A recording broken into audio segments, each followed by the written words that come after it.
It's Thursday, and you know what that means. It is IndyCar night on wait a minute. What the heck is this? What am I doing here? I'm in Martinsville, and there's stock cars in front of me. And I'm joined in the booth by Sam Crow. And hello again, everybody. I'm Gary Gotson. This might be the first time you're actually hearing me here on this broadcast. But I am Gary Gotzo. I am one of the co-owners of P1 Broadcasting. My partner in crime, unfortunately, can't catch an airplane on time and is arriving back from his adults-only trip, shame on him, to Disney World. So I am standing in for Mark Murphy today, and this is P1 Broadcasting presentation of Round 32 of Season 2 of 2025 of the American Motorsports Association's Black Magic Studios Grand National Series, an elimination race coming to you from the world's angriest paperclip, Martinsville Speedway. And this is the point where I just say, Sam, rescue me. Thank you for being here. I was beginning to think I was at the wrong place for a second there, Gary. All of a sudden, you're just talking about an IndyCar, and I'm like, no, this is Martinsville. It can't be so. I don't think IndyCars could operate at Martinsville, but here we are.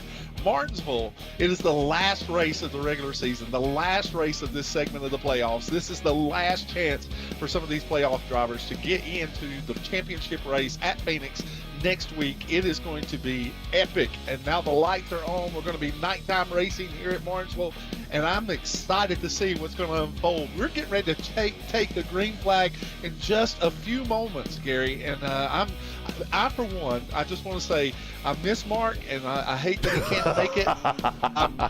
I heard the rumor is that Goofy and Pluto had kidnapped him. I don't know if that's exactly the case, but that's the rumor.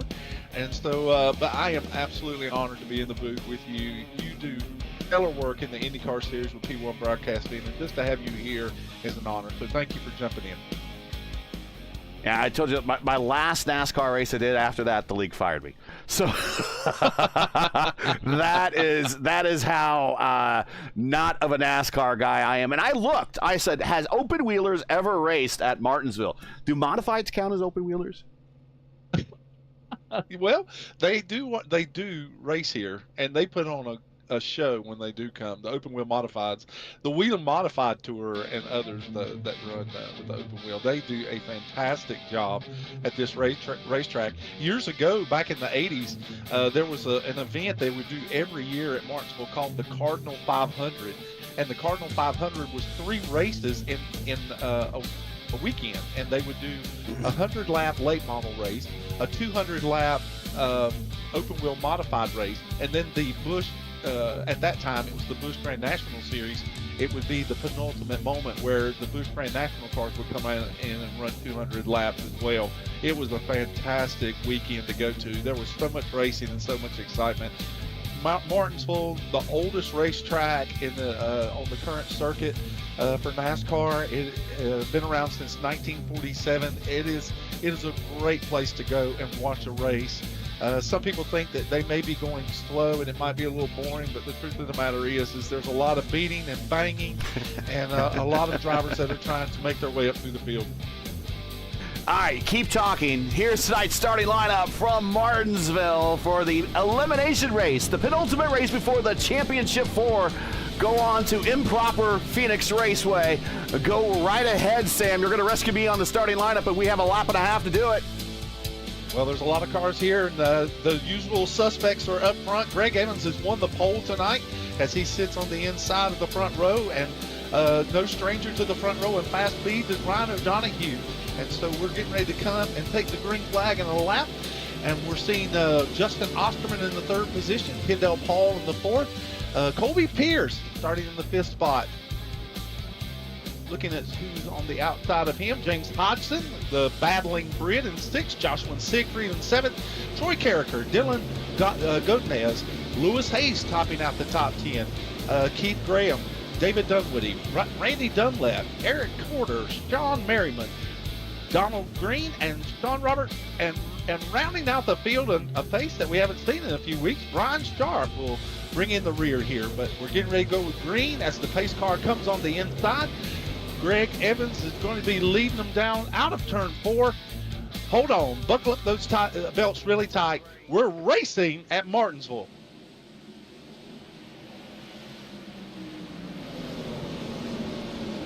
Good jump by the Deuce here.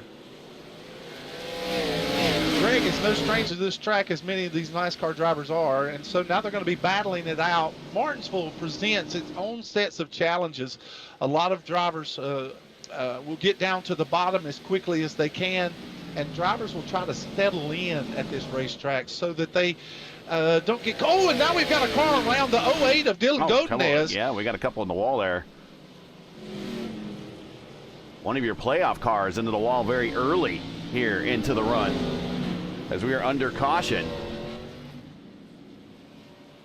Dylan, what you're going to find here? Oh, looks like Keith Graham actually got a big run on the entry into one there, and just got enough of the rear bumper of the Godinez machine to get him around, and those drivers behind him begin to stack up. Troy Carricker is involved. Trying to see who else might have received damage in this. Troy Carricker is involved, and I don't think anyone. Nope. Stacked them up. Eric Corder with a little bump. And here we go, watching on the replay, and he just super. There was a hole there, and then the hole disappeared. It was there for a second, I swear. Yep, Keith Graham is profusely apologizing in the server. He's just trying to do some damage control as far as just letting Dylan know that it wasn't anything intentional. He's just overdrove the corner. These cars, when you're driving these cars, especially at tracks like Martinsville, there's only so many settings that you can dial in for fixed setups, and so one of those settings is brake bias. And by lowering the brake bias, it helps you get the car to turn better on entry when you're applying the brake. And so sometimes you'll find drivers on entry, they'll get loose and the back of the car will come around on entry, and that's because they've maybe just running a little too low of a brake bias, and that causes the car to come around, especially on cold tires. So it's not unusual to see someone kind of lose control of the car on the first couple of laps of a start or a restart. And that's the only in-car adjustment that these drivers have, unlike kind of my world that I'm used to in IndyCar. And one of the reasons everyone says I don't like IndyCar, I don't like to drive IndyCar, because there are so many, even in a fixed race, so many different adjustments you can make in the car. Really, when it comes to NASCAR, your in-car adjustments is your left foot on the brake, your right foot on the accelerator, and then your brake bias adjustment somewhere. I don't know where they are really in the cars in real life, but I would imagine you have it mapped to a button as we're getting ready to go restart here, double file order.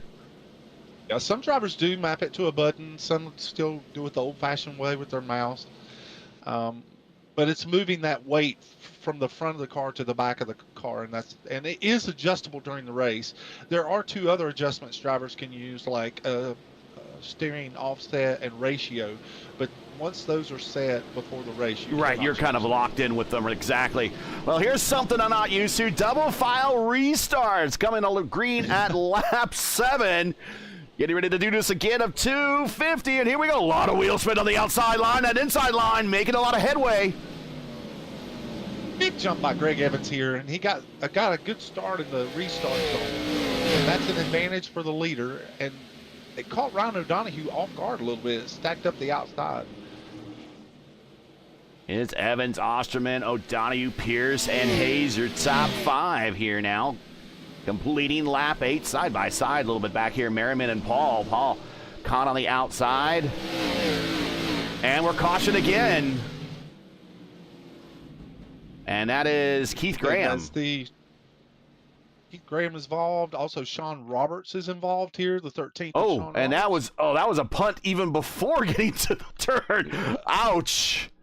Yeah, again, it's these braking points for these drivers. It's you really have to pay close attention to the drivers that are ahead of you, because their braking points could be so much more different than yours.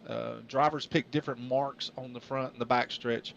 And Keith Graham, that was it for Keith Graham. He's punched his ticket, and he's taking the car behind the wall into the garage area. The damage may have been too much. How would now? I noticed series is on ovals and road courses. How would a road course racer fare here at Martinsville? Like in the real world, we got We got Shane Van Ginbergen. I would imagine he has a lot of driving knowledge here, but it doesn't really translate. But it looks like this might be a place that would be pretty friendly to a road course racer. Oh, Gary, you're right on point with that observation. Some of your most prolific road racers do so well at this racetrack because there's so much precision. Now, in the Cup cars, there's a lot of gear shifting, and then even some of these drivers in the Xfinity cars, they may even try to shift gears going from fourth to third. I've never been a fan of it in the Xfinity car, but I have seen road racers excel at this racetrack. Flatter corners, a little bit more steering prowess, and throttle control is absolutely. It is one of the most important things at this racetrack is the throttle control. And so road racers have that capacity about them, and it allows them to kind of stand out sometimes at Martinsville. Marcus Ambrose is a good example of that. Marcus Ambrose was a road racer in NASCAR, and his wins were on road courses, but he really had great showings at Martinsville. I would imagine it'll be helpful to get that experience of finding the apex, hitting the apex kind of at a low speed. This kind of looks like kind of a turn radius that you would expect to see like in the carousel at Mid-Ohio, something like that. Yes, sir. Getting ready to go going back to green here at lap 12. Pace car getting the heck out of the way. Big setup race. This is a 0.52 mile paperclip shaped oval. Mr. Excitement. Justin Osterman is on the outside here, and everywhere the 53 goes, there's some excitement that's involved. And a lot of wheel spin again on the outside. Big tire spin from Osterman, and that's going to allow Ryan O'Donohue to kind of fill that second spot. That's exactly what happened on the last restart. Say Hey Lewis Hayes is now in the 4th position, all the way up from his 10th starting spot. He's been the recipient of some others' misfortune, and so now here he is. He's moved his way up, and he's doing a great job. And that 40 racewear car. Yep, he was very excited to pick up 40 racewear as a sponsor when he joined the AMA late in the season. Colby Pierce with that handsome-looking livery with P1 Broadcasting across the hood. Flattery will get you everywhere. Here we go. Now this is what I expected early before the first stage ends. Is I expected these drivers to really get in the line and allow the race to come through. Osterman coming off the quarter with a big tank slapper and wheel spin.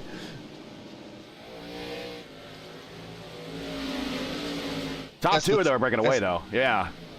Oh yeah, no. Greg Evans and Ryan O'Donohue are two of the faster drivers in this series. We have some very fast drivers, but it seems like these two drivers really kind of push the envelope as far as speed goes. Greg Evans has had a stellar season, and he's leading as well here in the final stage, the final race of the final playoff spot. There are some drivers that are going to be looking to try and take advantage of this last opportunity. Justin Osterman, he has a high-stake interest in this particular race because he is just on the outside looking in of the top championship 4. And so we're going to have to watch the 53 closely to see exactly where he plays out into the mix of this thing. Oh, yeah, I'm again jumping into this thing, not familiar with a lot of drivers or the points. What is stage racing? Seriously, as someone that's involved in IndyCar, it's 500 miles, not one lap more, not one lap less, and stage racing. I don't even know what that is, but you're going to help me tonight. Well, of course. Well, what they do in the NASCAR ranks is they have built a new point championship system that allows drivers to be rewarded for good running positions at certain intervals in the race. And so what they have done is they've broken the race up into segments or stages. And so I did not since we've had a switch up in the broadcasting tonight, I did not get where the stage breaks were going to be tonight, but they will have one stage which will probably run somewhere around 75 laps or so, and then they'll take a caution break and gather the field back up. Then certain drivers that are in the positions 1 through 10, they will receive bonus points for their stage finish. Oh, then they'll run for the a lead. second stage. I'm sorry? Pass for the lead. lead. O'Donoghue, and it looks like Evans, and it just tells you what the era of Cup racing I watched. That was a total Mark Martin move where Evans just says, okay, go right ahead, and lets him on by. Well, a racer's going to be a racer, and that's exactly what Greg Evans has done. Greg Evans is a pacer. He has speed, but he knows the pace that he wants to run at. Ryan O'Donoghue has really been pushing Greg Evans. As the season has gone on, Ryan O'Donoghue has really just upped his game to match where Greg Evans is. And so he's going to want to lead these laps, lead the stage, get the bonus points, because Ryan O'Donoghue is not locked in to the championship for Greg Evans. David Dunwoody are the ones that are locked in, and Ryan wants to punch his ticket and do it with an exclamation point. So let's see what Ryan O'Donoghue does and how much of a lead Greg Evans allows him to pull out here. Now, I have seen Evans race in the old ISRA when they had Xfinity Series and also trucks I raced over in there. That series with you him, were. yes. That's how I met you. And Yep. we often saw him dominate portions of races, and then other times kind of do the same thing where I'm running my pace. I'm doing my thing. I'm going to run my tires the way I want to run my tires. And doing some practice and before the race and days leading up to the event determines that, okay, this is what I need to do to maintain a good pace around here for a period of 100 laps, 200 laps, and tonight's 250 laps. So he's already determined this is what his pace is going to be, and O'Donoghue goes, I want to go faster. So maybe do we see later in this stint, and that's another word I use a lot, and again, that's a big IndyCar word when we talk about pit runs. Lakes and your runs between pit stops. In this stint, do we expect to see O'Donoghue come back to Evans when he starts using up those tires a lot more? And how much degradation do we have here? Because we're not really looking at extreme conditions. It is a night race. It is 68 ambient, 74 in the track temp. So tire degradation shouldn't be too much of a thing here. Well, you would think that it wouldn't be, but by all practical purposes, those corners are made out of concrete. And so anytime that there's concrete surfaces, there is some degradation as far as the tires are concerned. And this track you start running about 100 laps on these tires, 75, 100 laps, you can start really telling the condition of those tires, especially with a terrible push. It will not get looser, but it will get tighter. And if you pay close attention to Ryan O'Donoghue's line compared to Greg Evans, you'll see the different styles of how they're wanting to save the tire that they can. You see where Ryan O'Donoghue kind of washes up and diamonds the corner. Greg Evans is hugging the curbing as close as he can and picking up the throttle a little bit later. And so both of these drivers have different ideas about how they're going to save those tires that you so smartly brought up. And also the distance around this track is different. Where O'Donoghue is racing, this is a 0.52 mile paperclip shaped oval, but when he's down there on that curbing, it's actually 0.48 for him. So he's actually running a slightly smaller race course, whereas Evans, and we'll go back and check out Evans here, he's up off, well, now he's kind of down on the bottom now too. But if you go up a higher in the groove, I think NASCAR measures it as 15 feet off the curbs here. That's where they measure the track at. And that's where they come up with the 0.52, and I think it's 5.26. But iRacing's kind of all over the board of actually where the actual line of measurement is. But I had to consult ChatGPT on that because we've been having an ATVO math problem with overall speeds being off a little bit, and they were off big time here. They were off by about 5 miles per hour. Oh, wow, that's a big difference. Yeah. Leaders of COTA lap traffic.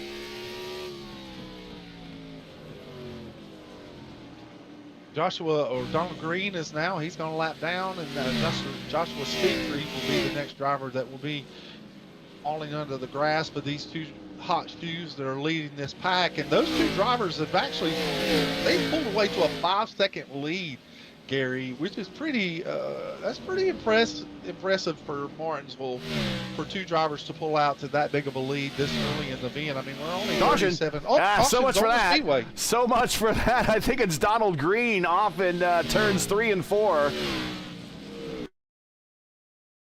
And let's see what happens to Donald with those. The back end just kind of comes around. And again, that's kind of comes back to what you're talking about with the brake bias. Maybe it's time to start moving it forward a little bit this late into a run. It looks like the back end just kind of came around hot in the middle of the corner. What happens in many cases, the drivers, as the car gets a little tighter on the run, if he begins to use up more tire on the front end than he expects, some drivers can adjust that brake bias, and those adjustments can cause that very problem as well.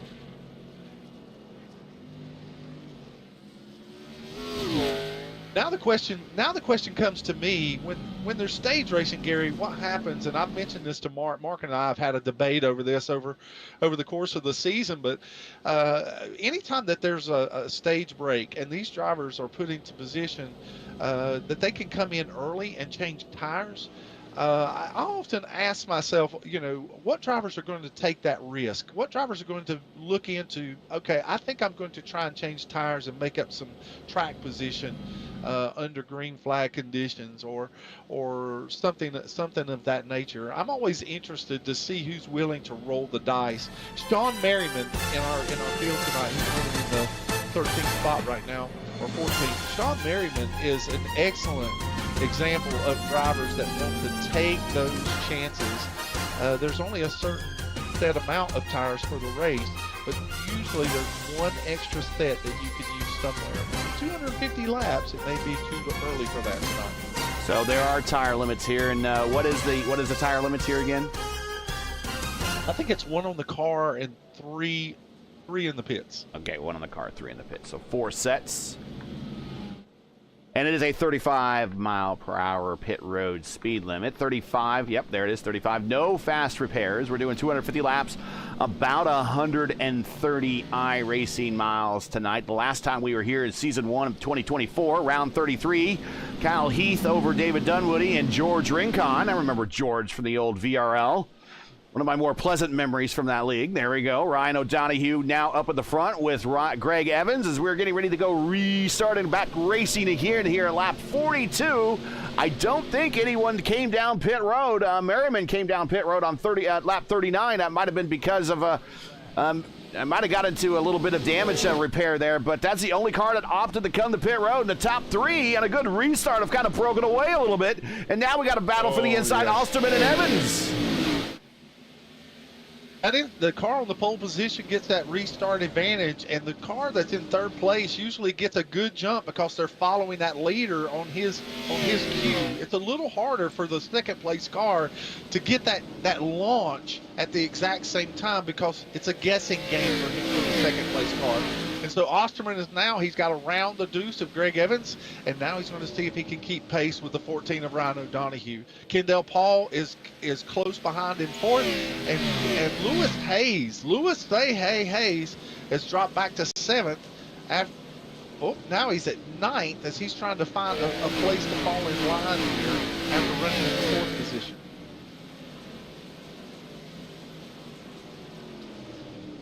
Back up to the battle for positions up in the front. If you enjoy P1's coverage of the American Motorsports Association's Black Magic Studios Grand National Series and you respect the stream, please do us a solid. Make sure you support us by subscribing. And while you're at it, don't forget to smash like and click the bell so you don't miss out on future P1 iRacing broadcasts. Lap 45 of 250. Again, thanks for joining us.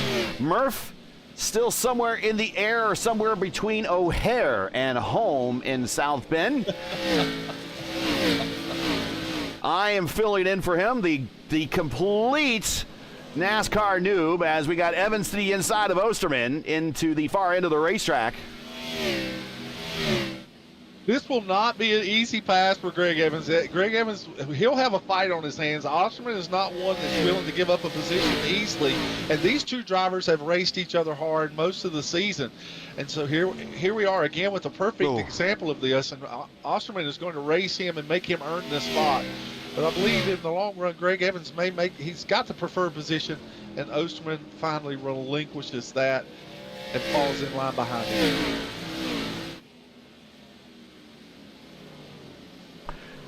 Yeah, and with now 2 cars, we actually have 2 drivers out of the race now. Sean Roberts, is retired. Too expensive for the 13 of Sean Roberts, and now he is called to the 9th.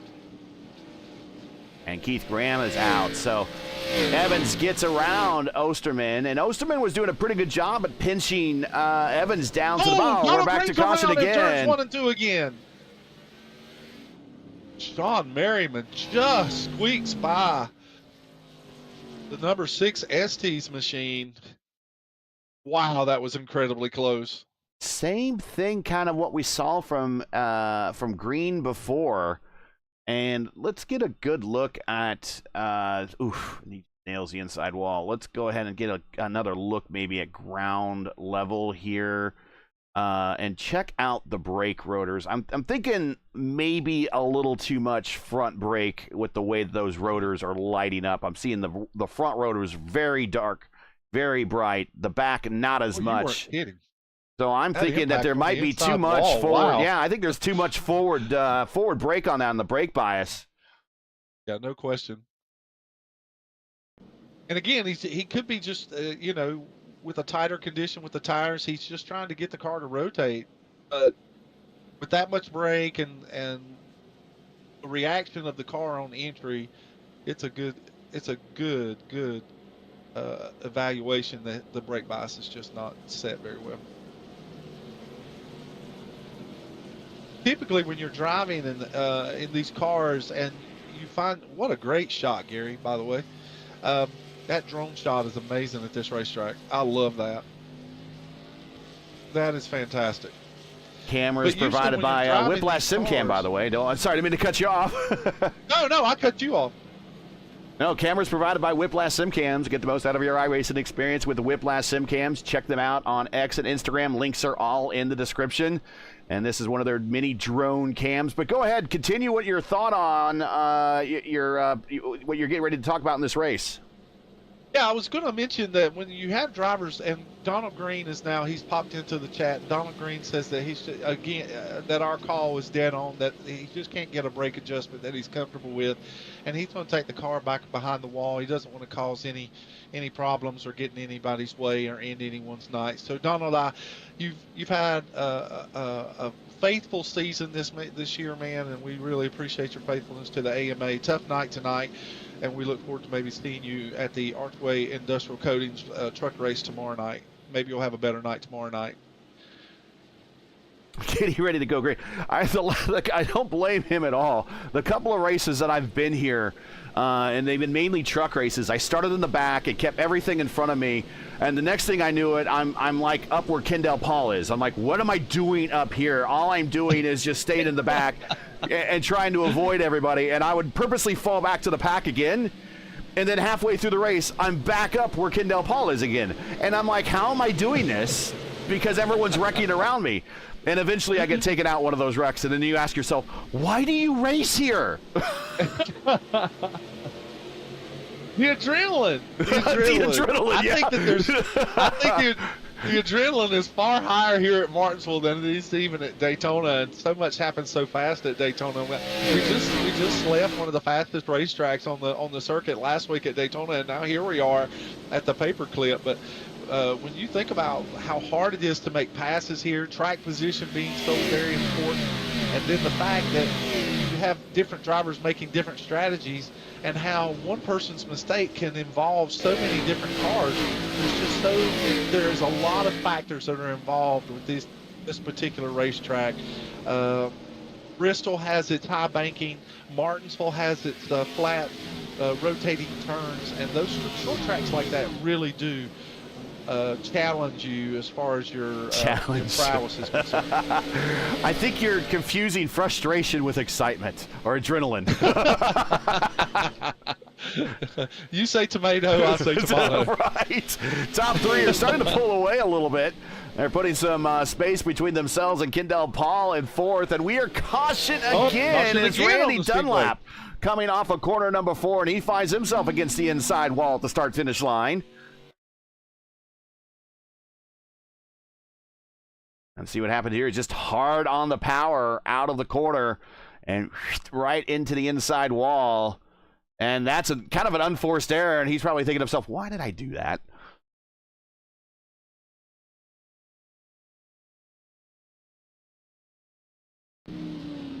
Okay, my first question is, and again, being used to IndyCar racing, there's a point in the race where you kind of expect everyone to go down pit road and make that first stop. We've done a lot of caution here because, well, that's Martinsville. But we still have the top, top 6 right now, top 7. Top 6 have not stopped on pit road at all. And Lewis Hayes also not stopped on pit road. Now, Gaudence, I don't fully saying his last name right. He is a fellow human here with the last name God in their last name, just like me, so I don't want to really brutalize his name at all. But Dylan there, he did stop at lap 10, and he's gained a little bit of track position and might gain a lot more if everyone comes in right in front of him. Yeah, right. Sean Merriman in the 18. And again, Sean is one of those drivers that takes the risk to gamble and see how he can make his, all the pieces work in his favor. And just to let you know, you were talking about pit stops at such an advantageous time. This is leading up to our first stage break. The first stage break is going to be lap 65, and so as is the custom here at the AMA. If there is a caution within 5 laps of that, the drivers will take the caution until the end of lap 65, and that will open up the pit lane for pit stops for drivers that may want to change tires, get fuel, whatever they may do, or in this case, they may want to stay out and hold on to the track position. And so this will end our first stage. And those drivers in the top 10 positions are going to be the recipients of stage points. And Ryan, I believe that may be one of the important pieces that Ryan O'Donohue wants to put in his puzzle, is to get those stage points. Now, Donahue on pit road. Evans is going to stay out and keep that track position. Rigney is checking in chat. What is this? Gary calling AMA. What night is this? This is crazy night, Rigney. This is crazy night. This is not a normal night for me. This would be my off night. A week ago tonight, we were in the middle of where would it be? We would easily be into almost the late stages of the Warriors for Peace, the Elite Racing League's Warriors for Peace IndyCar Series, and their 15th running of their Indianapolis 500. We would be probably about 300 miles in about this point. So that's where I was a week ago. This was supposed to be a night off. Thank you, Mark. And I am here. And not only does he have to work, but he has to be punished working with me. No, that is actually the only saving grace for tonight. Again, my last NASCAR race that I did, and it's on the channel somewhere, I got fired after that. So, so I'm glad you're here because you have to save me. The Messiah of the booth is Sam Crow right here, and he is joining me at we're now 64 into 250 as we've now completed stage 1. Am I understand that correct? Yes, this is the end of stage 1. The pit lane has been closed, and they've extended the caution out for these drivers to get back lined up, and this will be the end of the first stage, and then we'll get, I'm assuming that the second stage will be 65 laps as well. Mike, if you had logged in and heard Rod Sterling, he would have told you you're in the twilight zone. Oh, a little bit of contact under caution between your top two as, I don't know, nervous twitching at the wheel, a little bit of net code action, but green flag underway. Evans gets a big jump again. Osterman on the outside, and here comes Dylan in that 08 to the inside. Dylan Godinez is he really is wanting to have a good finish. Dylan Godinez has been Goatnez. Okay, Goatnez. Okay. How does so my name would be Goatso if I went by his spelling. Well, we at the beginning of the year we kept calling him. Oh, we're back there 3 wide and 3 and 4. Oh, that's 1 and 2. I can't tell the difference at the ends of the racetrack here. I wish they put numbers on the wall. The only thing I know about this racetrack is you could race around. You could use the wall as a slingshot somehow. That's about the only thing I remember from this racetrack recently. Well, that was Ross Chastain, and that has been banned. You in think? NASCAR now. You cannot do that anymore. You think it's been banned? Yeah, that's been banned. No, I know it's been banned. I know. It's like, geez. That was definitely a video game move. Video game history made its way to reality in NASCAR. O'Donohue back in the pack right now. He's down 4 spots in 6th. He came down pit road and decided to jump on throwing those new Goodyear tires. Almost said Firestone. That's just how much I do IndyCar, guys. Puts on those Goodyear tires. I think at one point... He is the first car on fresh tires. He is on the freshest tires right now. I do think at some point Goodyear is going to come back to IndyCar racing. I don't know when. I don't know where. Well, I do know why. It'll be because of the Indianapolis 500. That'll be for sure. And there he goes. Gets a shot there on, say, hey, Lewis Hayes. Moves him up to 5th. Oh, we have caution. The 78 has been the wrong direction. Kendall Paul. Oh, now this is a rare occasion to see the 78 turn around. We'll have to go back and see if he had some kind of... same thing in the middle of the turn. Maybe that brake bias again. Oh yeah, right in the apex of the corner. He just come right around. That is a highly unusual occurrence for the 78. Kendall Paul has just been steadfast and steady and consistent all year long, and so that's a rare occasion to see the 78 machine turn like that by itself. But that just shows you the challenge that this racetrack can bring. Let me ask you about the driving styles of some of these drivers. Are they 2-footing it out there? Are they 1-footing it out there? I would imagine a lot of these drivers are 2-footing it. I know that I do. I do know a few drivers that still drive heel toe. But again, there's some variation. Some drivers don't even use a clutch in iRacing, and so they may use 2 pedals or 2 feet for their brake and their throttle. Whereas some drivers are very comfortable with a heel toe. I know that we've had drivers in the past that have told us that's how they drive. And then there still may be some old-fashioned 50s drivers that still do the right foot thing only. How many of these drivers do you think are also using actual stick shift versus paddle shifters? Oh, that's a great question too. My personal feelings is that a lot of drivers, because it's offered in the sim to go to paddle shifters, I would say it's probably 65% or better of drivers that are using paddle shifters, in my opinion. That's my opinion. I mean, I could be wrong, but there's a lot of drivers that just like using the paddle shifters rather than a stick, just for the convenience. The thing to me is how many drivers still use a clutch. Greg Evans still uses a clutch and a stick shift.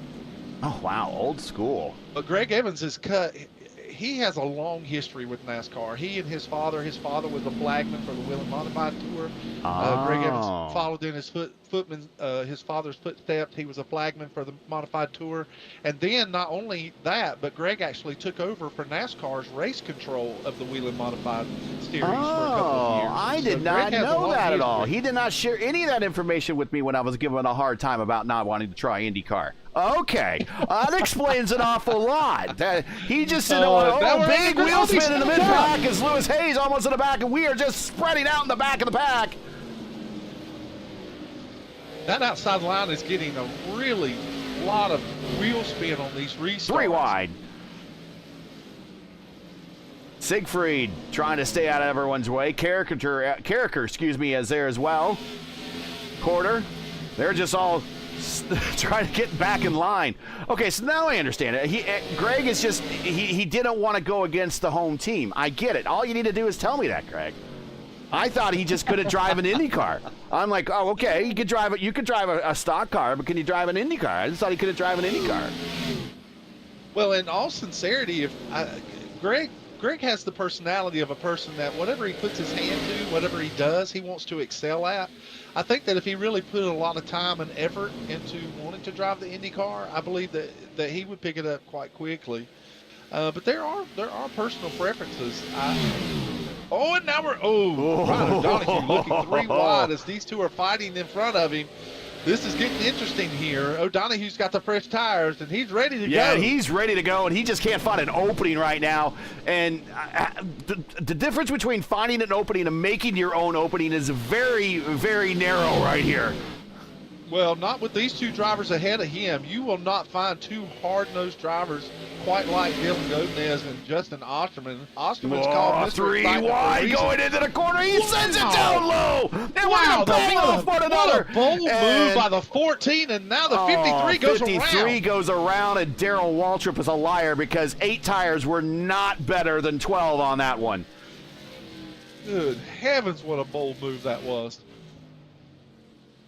You just don't see Ryan O'Donoghue taking chances like that very often. He's on an agenda today. Now, we're still not even to the halfway point of this race. Is he seeing the leader getting away and he goes, I gotta go? Because I'm going to tell you, the 08 didn't give him a lot of room. In fact, in IndyCar parlance, I'm just using the word IndyCar, he was really defending that line on the inside. He was giving the 53 a lot of room on the outside. He was defending the inside because he saw him coming. There's only so much you can do to go down on the racetrack to kind of throw a full-on block, and he did everything right, but it just was sent right on in there, and you got to wonder, is O'Donoghue worried about the leader possibly getting away, even though we got stage racing and that lead's going to go away? What's the cause of urgency here at lap 80? Well, like I said, Ryan O'Donoghue, he's racing to get into the championship race next week at Phoenix. And so maybe Ryan O'Donoghue doesn't want to take a chance at Martinsville where anything could happen, and then he gets knocked out and misses that opportunity. So if he feels like he can get to the front and lead and win this race, that may be his mindset tonight, just like it was David Dunwoody last week. David Dunwoody was a man on the mission. Whatever it took for him to win that race at Daytona, that's what he did. Now, I will say, in Dylan Godinez's defense, he was tight on Ryan O'Donoghue here, but that's because Justin Osterman was on his outside the entire way down the backstretch. And so I know his spotter is calling out car outside, then 3 wide. So he's really the man in the middle, and he is at the most disadvantage. Justin Osterman raced him tight into the corner, and then Justin Osterman pays the price. Learning something on the job. I am Greg Evans, your leader. Ryan O'Donoghue second. Dylan is now in third. We got David in fourth as we are now going side by side here for the restart. There was a period in the Indy Racing League history where they decided to do double file restarts. Not a really good idea, but they experimented with it anyways.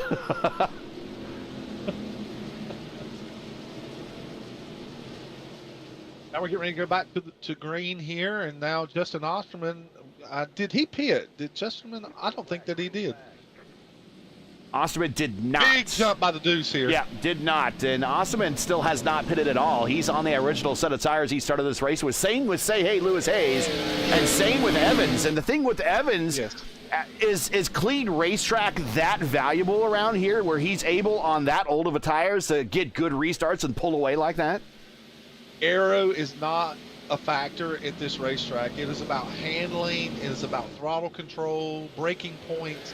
Aero really has no factor involved at this particular racetrack. It's just really a lot of the prowess of the driver and his ability to make that machine rotate the corners, get throttle off, and make up the spots. Some drivers just like to have no one up in front of them because then they don't have to moderate how much brake they use. If they use it, they can run their own pace, their own breaking points, and it makes it a lot easier for a leader, whereas a car that's following them has to really check up for the car in front of them and watch them more closely. Here comes O'Donohue. He's the man on the mission. Not really I can't say he was the cause of the last caution, but it was fairly sus on the last caution. He's back up to the leader. It really was a bold move. Oh, Dunwoody sideways off the corner coming off of 4. Oh, Dylan Godinez is almost sideways. What a save by Godinez. I cannot believe he gathered that car up. There he is again, and this is the same. Yeah, this is about the middle of the corner. We've seen a lot of guys have problems with that change in brake sideways on the entry. And I mean, he got the boot a little bit. He got the boot a little bit from Lewis Hayes, but it was in the middle of the corner trying to avoid it. But doesn't look like he picked up any damage there. Well, it probably will not hurt too much of the handling of the car. Again, this could be a brake adjustment in the race, since I don't know that Dylan Godinez pitted either. Evans has not pitted. Osterman has not pitted. Hayes have not pitted. Godinez pitted last on lap 10. Full race car. On lap 10. Okay, so he's had a number of laps on those tires as well. Yeah, those are very worn Goodyears at this point. Oh, they're begging for mercy at this point. And there is James Hodgson in the puppy car there, and he is up to James third spot. The paddling Brit. James Hodgson is just a fine, outstanding racer, a gentleman racer by all practical purposes.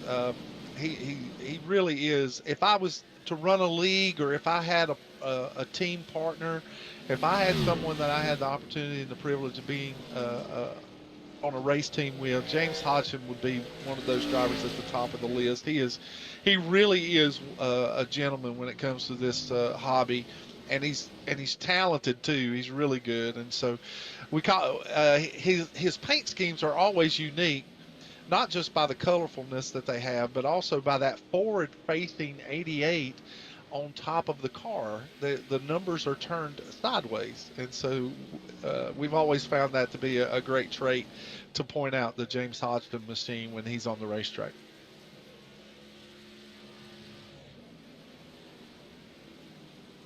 Justin Osterman is also fighting loose condition with these older tires. Sean Merriman is, I don't think Sean Merriman has got taken tires as of yet. These drivers are hoping late race cautions are going to give them the benefit of holding on to extra sets. I got that stat. I have that stat. Here you go. There you see stint time, and there you see Evans with 96, Osterman with 95, Lewis Hayes with 95. That's now 96 as they cross the start-finish line. So that means they have not changed tires at all. We got O'Donohue out there for 34 laps, Dunwoody at 44 laps, Character at 24, Paul at 26, Quarter at 15, Siegfried at 14, Merriman at 14. So some of those out there on slightly newer tires from that last caution. But there you go, since last pit, or actually since no pit for some of these drivers.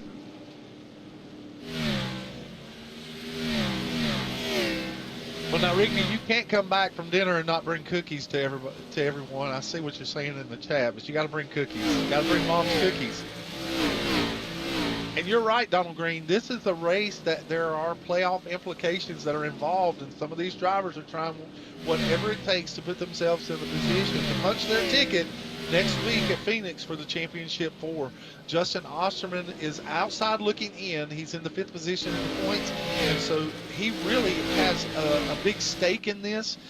Some of the other drivers may be in a little bit more of a points position that puts them out, but everything is still relatively close for all the drivers that are left in the points race. Ryan O'Donohue and Kendall Paul, I believe, are the ones that are in on points at the moment.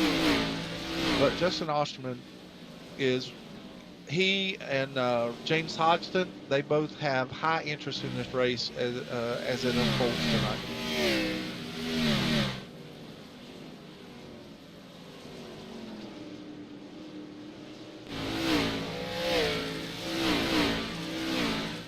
Now, I've been very impressed with Greg Evans. Greg Evans is not taking on tires tonight. Yes. And Greg Evans has kept the lead. He has not relinquished this lead to Ryan O'Donoghue, who took on a fresh set of tires after the first stage.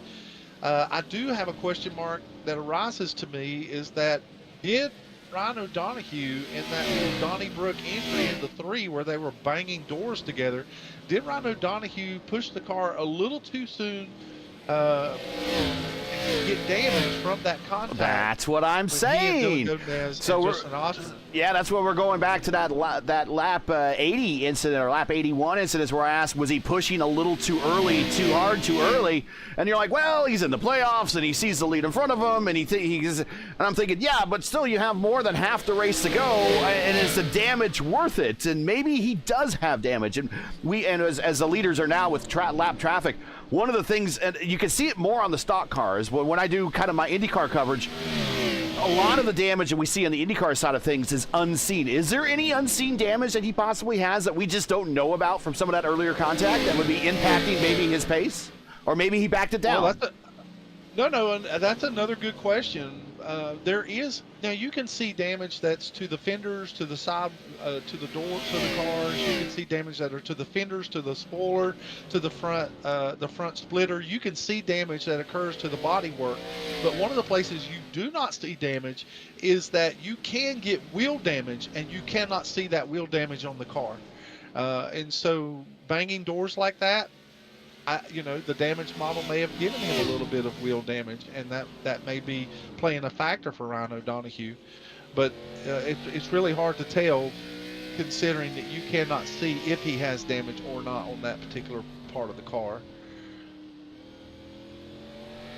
You see him there going through turn 4, coming off the corner, out to the wall, braking coming into the corner, now in through the apex.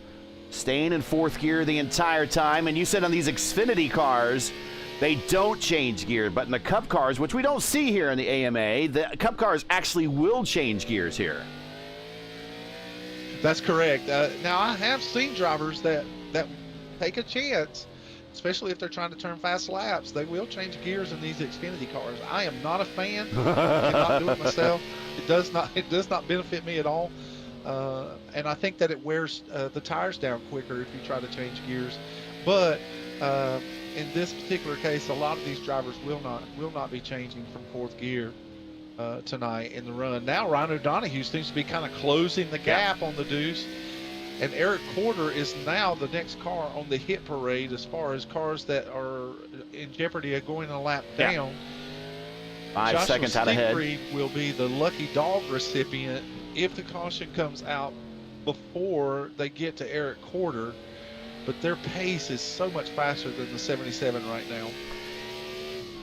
If Sean Merriman is on some kind of strategy for tires, it's going to be a hard comeback for him to be 2 laps down. The lucky dog. And we've talked about a number of NASCAR gimmicks. And you know I'm not a big fan of NASCAR gimmicks. But I do. I don't mind the lucky dog. I wish it had a better name, and that's a Michael Waltrip name. And, okay, fine, whatever. He does a very bad job at doing some of that sometimes, and it seems to have stuck. I also seem to think that the idea for playoffs came around when he was doing, what was that Monday night show they used to show on Speed Channel, the NASCAR in Review or whatever. He said, right, yeah, we should do something to play. Far too many people listen to Michael Waltrip, so I maybe we need to come up with another name. But I don't mind the lucky dog, and certainly in league racing. Now, in real racing, I don't know about that, but in league racing here on iRacing, I like the idea of the lucky dog, especially in smaller lineups like this, less than 20 cars. It keeps more cars on the lead lap. It keeps more cars involved in the race, and I really don't mind the lucky dog. I know some people are against it. We got a caution on the racetrack. You tell me, character, you tell me what you think of the lucky dog. Someone's going to be a benefit of it here. 94. Well, that's going to leave Joshua Siegfried in a position. Well, no, actually, Sean Merriman was able to race his way ahead of Joshua Siegfried. Apparently, Siegfried may have made a pit stop, and that put Merriman in the lucky dog spot. I'm a big fan of the lucky dog, and another thing that I really appreciate is the drive around. I do like The wave that around, drive yeah, I around. like, yeah, the wave Yeah, around. I'm a big fan of that. yeah, I've I agree seen with that as well. I've seen so many, far too many older. Again, this is one of the reasons I think I probably got fired from the old NASCAR league is because I was talking about IndyCar too much. But I've seen too many Indy 500s with Hiro Matsushita, leading the field to green on a restart. Hiro Matsushita should be leading the field of anything to green.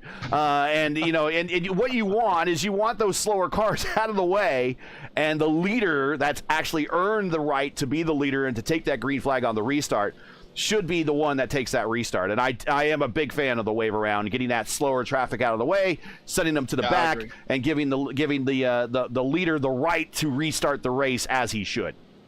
Or she should. Those are rules that I appreciate so much. Now that we're getting down to some of the information from the race, Joshua Siegfried, he and Sean Merriman were actually racing for the Lucky Dog, but Siegfried actually took the car and pulled it in behind the garage area, and Siegfried's called it a night. He just felt like that he didn't have pace or speed for the race, and so Joshua, we're sorry, man. But we appreciate you coming out to the AMA Black Magic Studios Grand National event here tonight at Martinsville. It's always good to see you on the racetrack. Troy Carricker's incident, he received quite a bit. Again, what we're seeing is a lot of self spins, and so because it is a nighttime race, maybe the effect on the car is different than what it would be during the daytime. A lot of times these cars get tighter, but as drivers change their brake bias and change the composition of where the tires are, these cars are getting looser on the longer runs. And the track temp is coming down as well. It's 73 on the racetrack, as we are going to go a little bit longer here before we go green.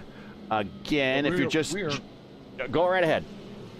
No, I was just wondering, we're not at the point of the Lucky Dog, or excuse me, the second stage yet. Getting close, though, aren't we? It was another 65 laps? I think it's a lap 130, if I'm not mistaken. Okay. If you're just joining us, this is P1's coverage of the American Motorsports Association Black Magic Studios Grand National Series, coming to you from Martinsville. We've completed now 119 of 250 laps, just shy of the halfway point. If you're enjoying P1's coverage of tonight's race, make sure to smash that like button, subscribe to the channel, and ring the bell for future iRacing content, including coverage of the American Motorsports Association Archway Industrial Truck Series tomorrow night, right here from the friendly confines of Martinsville Speedway. Start time is 8:20 p.m. Eastern Time. Mark will be back with Sam. We'll be right here in the booth when the Truck Series playoffs are slimmed down to the Final Four at the end of that race. If you like what you're seeing here tonight, you won't want to miss a thrilling penultimate round of the Archway Industrial Truck Series Championship tomorrow night here on P1. As we're going to go caution one more time. Gives me an opportunity to also tell Greg that I do think he should probably try out and try to qualify for the PRI Hoosier 500 Sundays, December 14th at 11 a.m. on PRI and Facebook. A lot of the coverage leading up to the last big, great race of the year. And, of course, it's IndyCar. I'm sorry, everybody. But it's the last great race in the IndyCar season of the year. Will be in IndyCar, and it will be over on P1. And we'll also practice leading up to the race will be on P1 and the Elite Racing Network. Myself and Luis Gonzalez Nunez will be over on that channel. Me and Andrew Wood will be over here on P1 as drivers are coming to pit road. I believe that's going to be your break, is it not? Yes, it is. Just listening to race control, and they're kind of walking the drivers through it. Where we were at the end of the first stage was the stage was lap 60, and so that's why we're now taking this end of the second stage at lap 120, and that will leave us running the remainder of this race to the finish. And so the next flag will either be a caution, a white, or a checker. You see the cars on pit road, but again, the last great race of 2025 will be at the Indianapolis Motor Speedway right here. Well, at least practice leading up to it will be right here on P1 along with the Elite Racing Network. And it will be myself and Arjuna Kankapati calling the action That's RaceSpot's own Arjuna Kankapati on the call the action there for the PRI Hoosier 500 back in later this year in December. Check it out, and signups are still open. Sam Crow, you've done some Lionheart IndyCar races. You know how to throw it around with the big boys. I know how to be in the way of the Lionheart and the IndyCar drivers. my driving style has always been tied to the NASCAR rank, and yes, I have tried to race with the stellar talent that raced in the Lionheart series. I raced actually in the DW12, the IR18, as well as the Retro 79. I ran in all those series, and I actually did run the first race of the GT series that he actually had. Which I've run in several Daytona 24 Sebrings. We ran the last GT series race as well. The track evades me, but I enjoy GT racing. But those Indy cars, man, they take a special kind of talent. They really do. I tell you, I've done one Daytona 24, and I was in VR. I raced in VR. And my head was on an absolute swivel the entire every stint I did. It was like, where am I getting hit from? Where's the next hit coming from? Green flag here at lap 124. We're at the halfway point now, 125. As Evans, Pierce, O'Donoghue, Dunwoody, Osterman, your top five. As the field has really shrunk down now. Well, not only is the field shrunk down, but now we see some players that haven't been in this top five for a bit. That now Colby Pierce is battling Ryan O'Donoghue in the second and third spots. David Dunwoody is going to allow Justin Osterman to kind of fall in front of him. And these drivers are going to try and hunt down those two racing side by side. James Hodgson had worked his way all the way up to the third spot at the end. Oh, and 53, Osterman big sideways. catch. Oh, the 28 causes a into the checkup. inside wall. Dunwoody in the wall.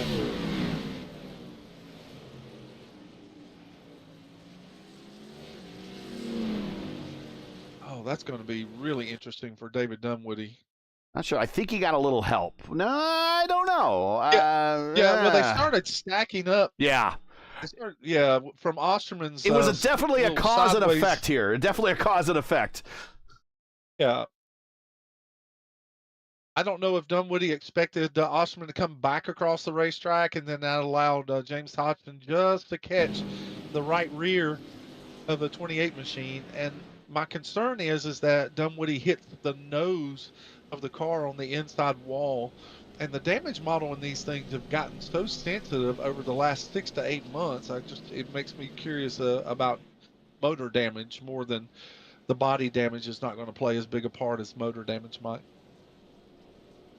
And a number of cars on pit road to take this opportunity to get some repairs done, maybe throw on a new set of tires. I doubt that, but I do think they're probably back in the top off the tanks.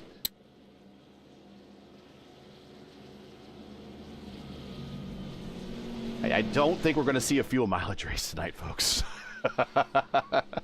Well, with 120 laps on a tank, but if there's extended cautions, then I think that the drivers should be able to make it. I can't ever think, has there been, I'm sure someone from chat can speak up, has there been a fuel mileage race at Martinsville ever? Oh, absolutely. It's got to be. I'm sure there has, absolutely. But when has it? I mean, you're talking about 500 laps. Yeah. And then, just considering that cautions can fall at the most advantageous opportunities to bring about that kind of result. So, yeah, over the years, there have been many fuel mileage races where drivers have been having to really manage their fuel so that they can finish the race. So I know for a fact that I've been involved in several myself in iRacing. Let's talk about drivers' frame of mind. Again, from a stock car driver point of view, you, and an IndyCar driver point of view for me, the first thing I think of an IndyCar race when I start a race is immediately fuel conservation. Is there any thought of that really going on with a lot of these drivers right now on a stock car side of things, knowing that they're probably looking at more caution leading up to the finish of this race? In my opinion, when you have leagues that run stage breaks like this, it usually is not a factor. in all seriousness, it's a rare thing that it would be a factor in stage break racing, just simply because they know that they're going to have an opportunity to fuel and get tires at the end of the first two stages. And sometimes that last stage is just on the precipice of where the lap count is. But with extra cautions, it usually works out for the drivers. So fuel mileage has really not been too broadcast here in the AMA series this year. There have been a couple of instances where it played out that way, but it's not been a factor. We're Lewis banging Hayes out and down the James front Hodgson together backstretch. on the backstretch. And I think they're Lewis still Hayes, banging off each other. Oh, I thought Lewis Hayes was going to the 18. Sean Merriman, Arca brakes Paul disengaged there. The 18 just did everything but did everything but make contact with the 83 there. He stopped just short on his part. I think Lewis should probably give a shout out to the 18 for not side banging him there, for being sideways in the corner. But we are back under caution at lap 133, kind of with the incident starting between the 83 and the 88, I believe, down the backstretch. Exactly we'll check it out here. Yeah, it looked like Lewis Hayes was able to get underneath James Hodgson on entry into one, and then if you look on the backstretch, you'll see this is sometimes this is a racing incident where drivers are just trying to preserve the car and not hit the outside wall. And James Hodgson is off. If you look at where Ryan O'Donoghue is, he's all the way up against that concrete wall on exit. If you look behind him, Justin Osterman also is all the way on that wall on exit. And James Hodgson is just about a half of a car width off of that wall. And so Lewis Hayes may have expected him to go all the way to the wall, and that's where the two cars meet in the middle, and it's just enough of the door of the 88 machine for them to just bang off each other all the way down the backstretch. We're just watching from the nose of the 18 there. He just comes within inches of hitting Lewis Hayes. It is so close. But now he really got into the back of Kendall Paul. He did. Lifted the car off of the racetrack. Hello, Simpson. That was a great camera shot. I think all the damage here is all cosmetic. I don't think that this is going to be any of this damage is detrimental to any of the drivers.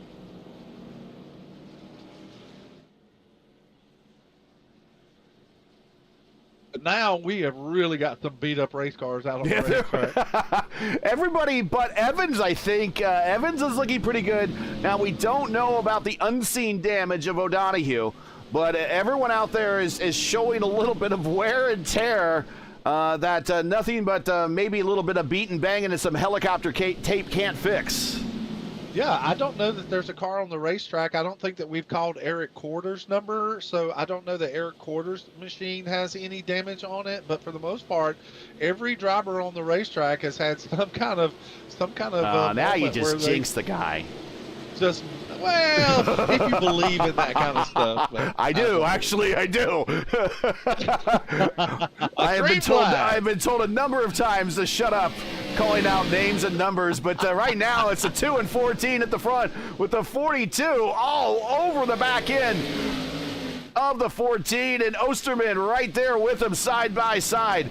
I got a good story on a commentary jinx here, and I wasn't even commentary for sure, but I was just a commentary. I'm a commentor, and I was in an IndyCar chat room one time with the iRacing IndyCar community, and when Joseph Newgarden made the pass at Gateway for the lead, I said, unless something happens to Joseph, this is his race to lose. And then about 20 laps later, he ended up on his lid right after the commercial break. So they're like, shut up. But Greg Evans is leading right now. O'Donoghue goes purple as he's a man on the move right now. That doesn't surprise me that 14 machine turns a fast lap. He's been doing it all year long. Ryan O'Donoghue still has it in his mind. He wants to win this race. He wants to punch his ticket the hard way. He wants to get the checker flag and the trophy for the Martinsville race so that he can say that he earned his way with a win into the Final Four. That's a grandfather clock, right? At Martinsville, it is. Race winners do receive a grandfather clock. Awesome. I got that. They are still made locally right there in the community in the Martinsville area. And the other cool thing I like about the racetrack is the actual working railroad line right above it. Yes, sir. It's not unusual to see freight cars that'll pull by during certain races, and that train still pulls through. Even they try not to, the railways try not to run trains through there during event, but that track is still very, very active. Oh, Osterman hard in the wall on the backstretch, and now he's trying to run down Dylan Govnez and Colby Pierce. That is a very close race in the 5th, 4th, and 3rd positions.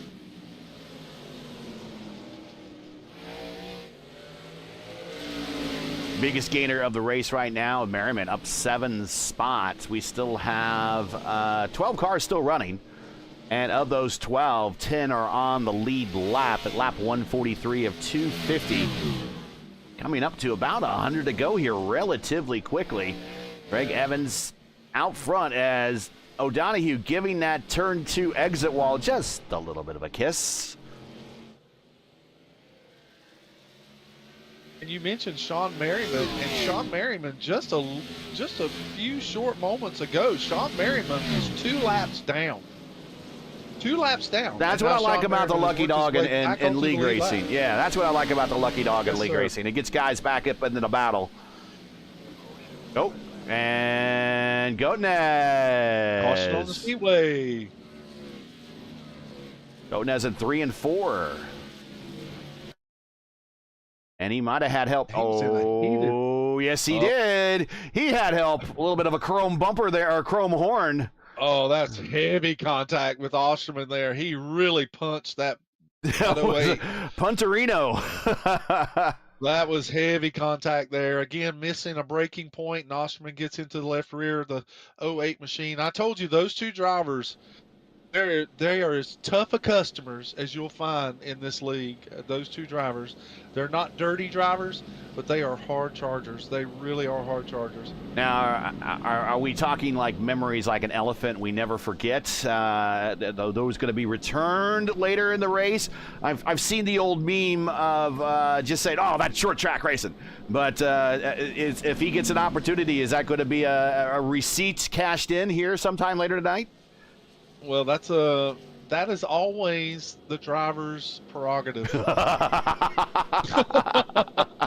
I mean, I hate to say it like that, but it just seems to always play in the hands of the driver. If he gets it set in his head, he owes somebody a receipt. Some drivers feel like that they have to do that. I've never been one that really embraced that ideology.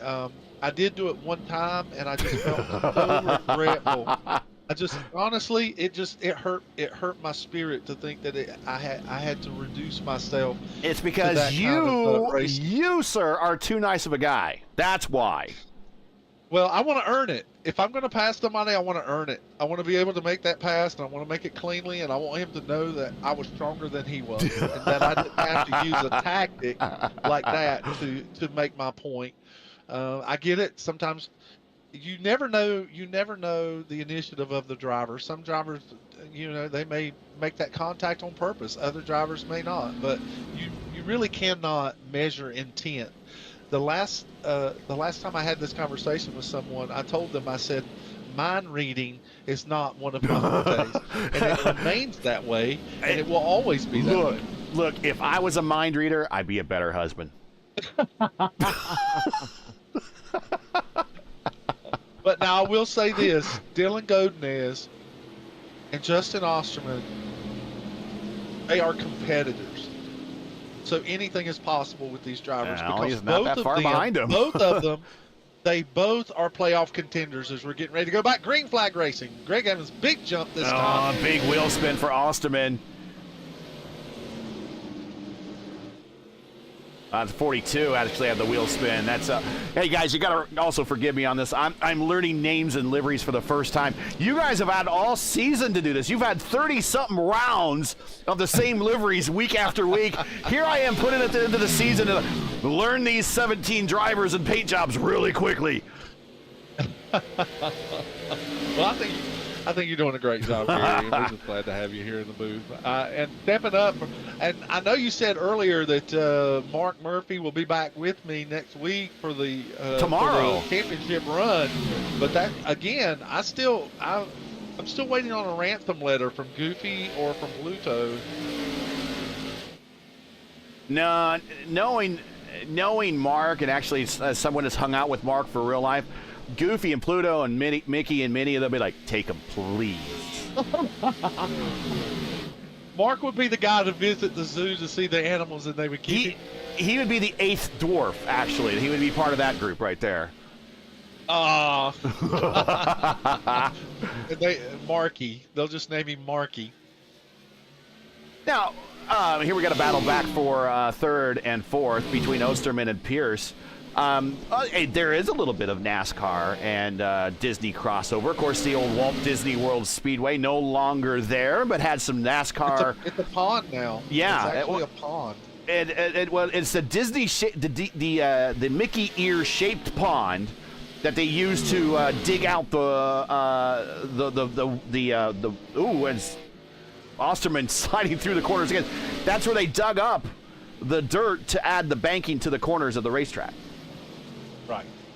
But there was a couple, I guess at the time there were Craftsman Truck Series races. That was early in the Craftsman Truck Series sponsorship and tenure when the Truck Series first spun up, and there was a couple of races there. I went to the 97 Indy Racing League race there when the very first race with the new Formula cars, and that was a rain-shortened race. Dylan is almost completely sideways again. Yes, we saw that one coming off the corner. But yeah, there was used to an operating racetrack there, but it was a completely temporary race course. All the stands, all the garages, everything temporary.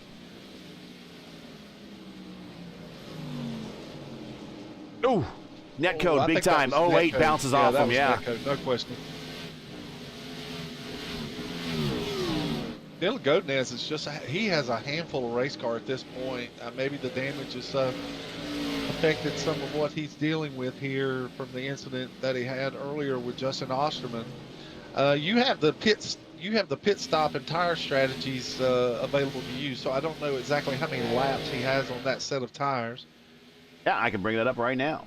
Here is your stint time. 37 laps for your top 4, 25 for Paul in 5th. Hayes 12, Dunwoody 30, Hodgson 11. Godinez at 30, Merriman 36. Then we've got Quarter at 30. That is your remainder of the field that's currently still operating right now. So Lewis Hayes with the freshest tires of our leaders with only 12 laps on that set. We'll see if the 83-40 Racewear machine will be able to take advantage of that, as he has Kendall Paul in his sights for the 5th position, and he is closing with every lap that he makes. Godinez with 6 stops tonight. He's hit pit road maybe a little bit more than he wanted to.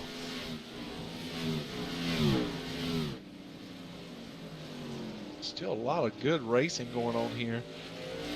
Ryan O'Donoghue is not allowing Greg Evans to get out of his side. He's not going to allow him to pull away quite yet. These two drivers have now pulled out into a whole area code by themselves.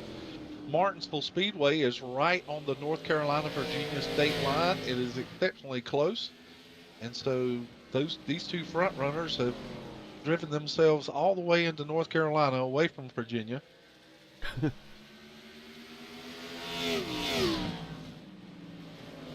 Martinsville famous not just because of its age and its pedigree and its history, but also for its hot dog. Yes, the food. Yes, I heard about that.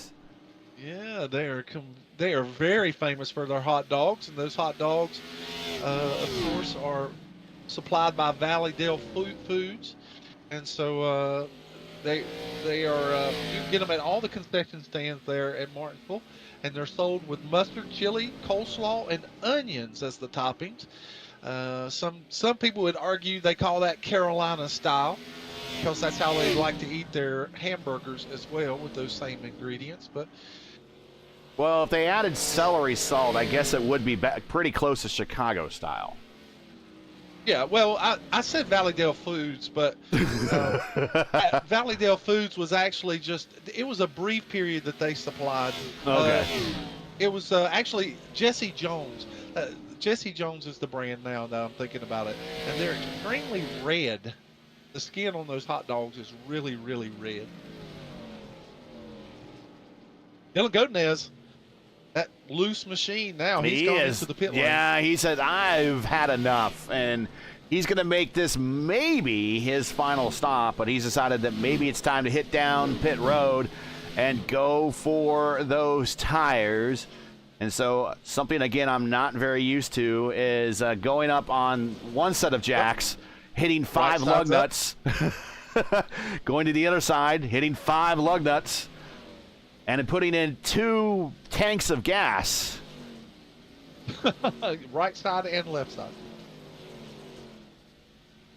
I wish iRacing would animate the at least if you had a strong and he blinks out. He's done. No, Dylan Godinez has punched it out. Oh no, he hasn't. He's back now.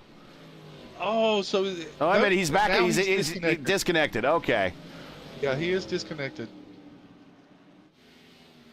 See, I wish they had an option to animate the pit crew if you had a video card strong enough. Because I do. Right. I'm not bragging. I'm just saying I do. I want to do. I want to see that. I want to see that.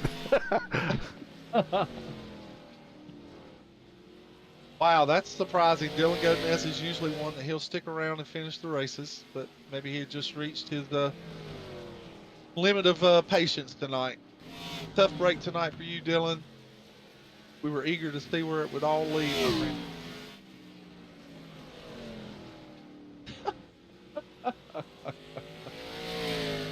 Mike Rigney talking about Mike Rigney and I were in a race at Talladega this week, and Mike Rigney and I, we were able to team up along with a fellow teammate, and we actually put a win together this week at Talladega in the Cup cars. Nice. Mike pushed me all the way to the win. It was really good to have Mike with me that night.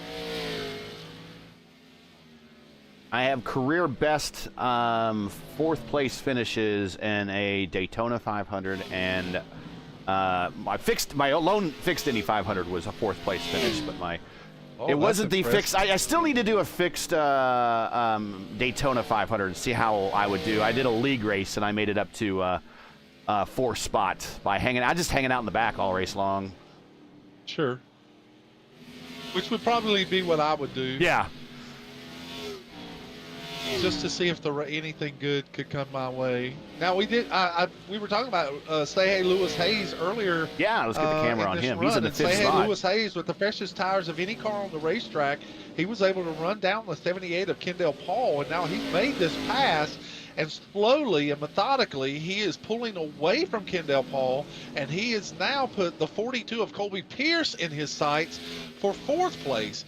So let's pay attention to Lewis Hayes as he's trying to make his way up through this field and see if he can't get his 2nd career AMA podium finish.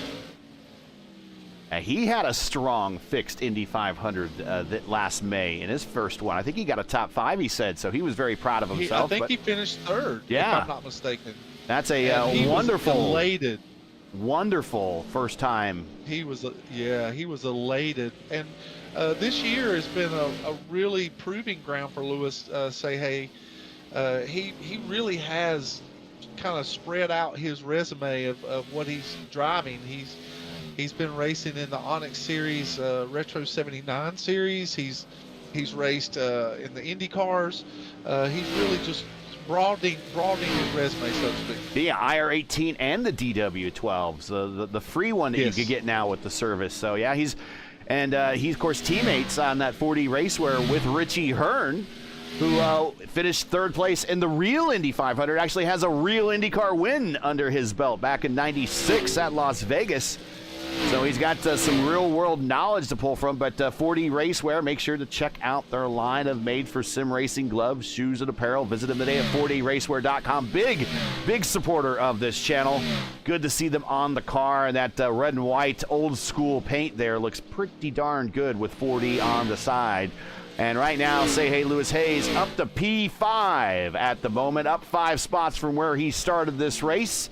But meanwhile, back up front, it is Greg Evans doing what Greg Evans normally does, is starting to pull away as we get into the later stages of the race. Leader by 1.5 seconds over Ryan O'Donoghue in second, Osterman in third, Pearson fourth, and then we mentioned Hayes back in fifth. Only 11 cars running of the 17 that started. Does it mean that we don't have some racing that's going on? James Hodgson is now riding on the tailgate or the rear bumper of the 78. What's left of it? Yeah, he's trying to make his move up through the field as well into the sixth position. He's battling Kendall Paul, and behind them is a very interested David Dunwoody, who has already punched his ticket into the championship 4. Troy Carricker is in 11th position, and the last car running at 14 laps down. I still say I have the greatest of respects for drivers, even if it's a bad night. I have a great respect for drivers that are willing to stick it out and work on their racecraft, and no matter how many laps down they are, they're working on their racecraft, they're running laps, they're making their presence known. And they know, most drivers have a track awareness where they'll get out of the way if the leaders are coming, and they don't want to cause harm. They just want to get better. Now, sometimes if a driver doesn't have a grip on the race car and he feels like it's beyond his control, then I agree it might be time to punch out. But Troy Carricker is a proven racer here in the AMA, and so it's always, I have great respect for drivers that are willing to stick it out. There is Troy right there. Kind of turn it into an extended test session, getting some valuable reps. Agreed.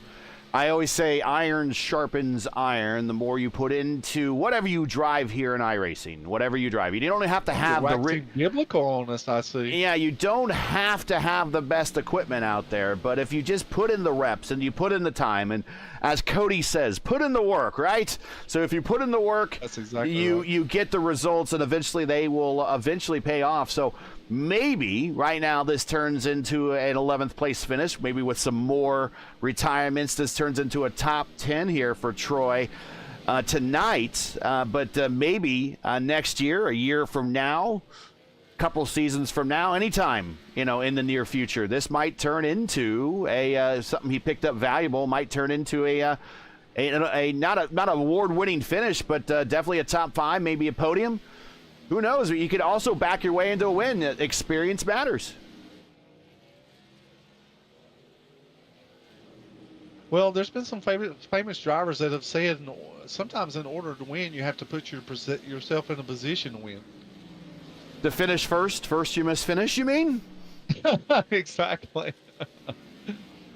That's a new livery, by the way, for Troy Carricker tonight. It's a good-looking race car. We're watching some of the top 5. Lewis Hayes may have, in his endeavor to really push the car and get it up there, I noticed that his lap times have been dropping off a little bit, and now he's slowly just not kind of backing off of the Colby Pierce machine. Colby Pierce has been running steady laps, as well as Justin Osterman is running laps that are about equal to the leaders. And so now we may be seeing this late in a run, the tires may be equalizing for some of these drivers. At 60 to go, and you mentioned that you think about a stint is about 120 laps here. Is that what you're thinking? So we're about halfway through a stint, right? Yeah, well, again, yeah, if 120 laps is the mark, I probably need to step down and talk to a crew chief and see if I can get that exact number. But I don't know, trade secrets. Yeah, it might be 110 laps. I mean, we may have to see pit stops before it's over with. I highly doubt it, simply based on the fact that we saw Greg Evans stay out for 2 full stints before he pitted. And he is now experiencing lap traffic in the form of Troy Carricker. And there he goes to the inside. Troy just goes super wide and lets him down. And again, that will be remembered sometime in the future if that ever needs to get repeated. Troy did the right thing and stayed predictable and stayed high. And next up for Greg is Dunwoody. who is in the 8th spot, and Dunwoody is the last car on the lead lap. Greg Evans and Ryan O'Donoghue are setting a blistering pace. Well, I should say Greg Evans just simply because he's, he does have this 1.6 second lead. Justin Osterman, though his lap times have been comparable to the leaders over the last 10 laps, he is 8 seconds in arrears of these two leaders. And at this pace, with this many laps left, if fuel is not an issue, Greg Evans is on a pace to lap the top all the way up to the 3rd position at this rate. That's pretty dominating, really. You don't really see that a lot in oval racing. You see it in road course racing, but you don't see it a lot in oval racing where the leader gets up into the podium in terms of who they're putting the lap down. Martinsville has been over the years, Martinsville has just been a mixed bag of races. Sometimes you'll find that it's a caution fest, and much of the race, like official Martinsville races in iRacing, are nerve-wracking because they are filled with so many cautions. But I've been in a lot of league races in Martinsville where it's been very competitive for the entire field. But also on that note is you will have a driver who has a feel for short track racing, and especially Martinsville, like Greg Evans does, and he will dominate. Sean Merriman with a black flag. Speedy down pit road. That's why. That'll do it every time. That will be a 40-second hold. So that will be a 40-second hold next time by. We'll see if Sean will stay in the race or if he'll punch himself out. Now, he's taking tires here. I mean, at worst, you have a 11th place finish right now, and he's got actually a nice buffer over Troy right now. So he's looking at, even with the 40-second hold, now we're only doing, 20-second laps, so he'll lose 2 more laps. And there's 11 laps between those two on the timing chart. So you stay in right now. I mean, you're looking at a top 10 finish. It's always nice to hang your hat on that, even despite what the field may be. It's always nice to say, I got a top 10. I finished in the top 10. Yeah, I finished in the top 10. Hey, in Sim Racer Hub, it'll track that stat, and it won't tell you how many cars are in the lineup. Right. You have to find out how many cars were in the lineup. You'll have to track that down on your own. You can find that information, but you will see top 10 finish, and then right next to that is the percentage of your races that you finish in the top 10 finish, and both those numbers will go up. That's exactly right. You have nailed it right on the head there, Gary. So I always take a lot of just a lot of pride just saying I did finish in the top 10. I don't normally have to always give the details. Now, it would be better if you said I finished in the top 10 on the lead lap, but you don't have to tell anybody that. Details. And now we're seeing at the point in the race with 45 to go with Greg Evans. How much forgiveness is he going to give this field or not? Is he going to try to put everyone a lap down or not? Well, it just depends on how hard Ryan O'Donoghue pushes him here in the closing stages of this race. Ryan O'Donoghue's not a quitter. Ryan O'Donoghue, well, as you see right here, as he's going through turns 1 and 2, the car is getting out of shape on him. Ryan O'Donoghue's not give up on this race. He's still going to push the 14 machine as hard as he can push it. He doesn't have any other choice. He can't get away from himself. He's a racer, and this is what he does. And so it just depends on how hard Ryan O'Donoghue makes that push in the last laps. Greg Evans, again, like you're saying, he probably has the ability to really lap a lot more cars. It's not his goal to embarrass the field or to pass as many as he can pass. Come on. But he will not. He is programmed to win races. Right. And so if Ryan O'Donoghue wants to make a push, then Greg will do whatever he has to do to make sure that he secures the win. Privately, Greg's like, I want to get up to second, all the way up to second, and put a lap on this whole field. Old school Tony Stewart. There are people that I know that will do that. In the league that I race in, we have a young driver in our league, and he's an exceptional driver. But that's his goal. If he can lap the field on road course races, then that's what he wants to do, and he's quite good at it, and that's his goal. But I don't think that that's Greg Evans's initiative. 40 to Now go he here laps at Martinsville. The 7th place car of Kendall Paul. Yeah, he just did that. We're watching that battle up ahead. We're riding on the roof of O'Donoghue's Camaro. Kendall Paul was actually closing in on Lewis Hayes there, and now he's kind of give up the ghost, so to speak, to James Hodgson. And James Hodgson, who is really good at saving his tires as well, now he's looking at the 83 as he's trying to drive up here for his top 5 position tonight. Once again, if you're just joining us, you are watching P1's coverage, just a different voice than normal.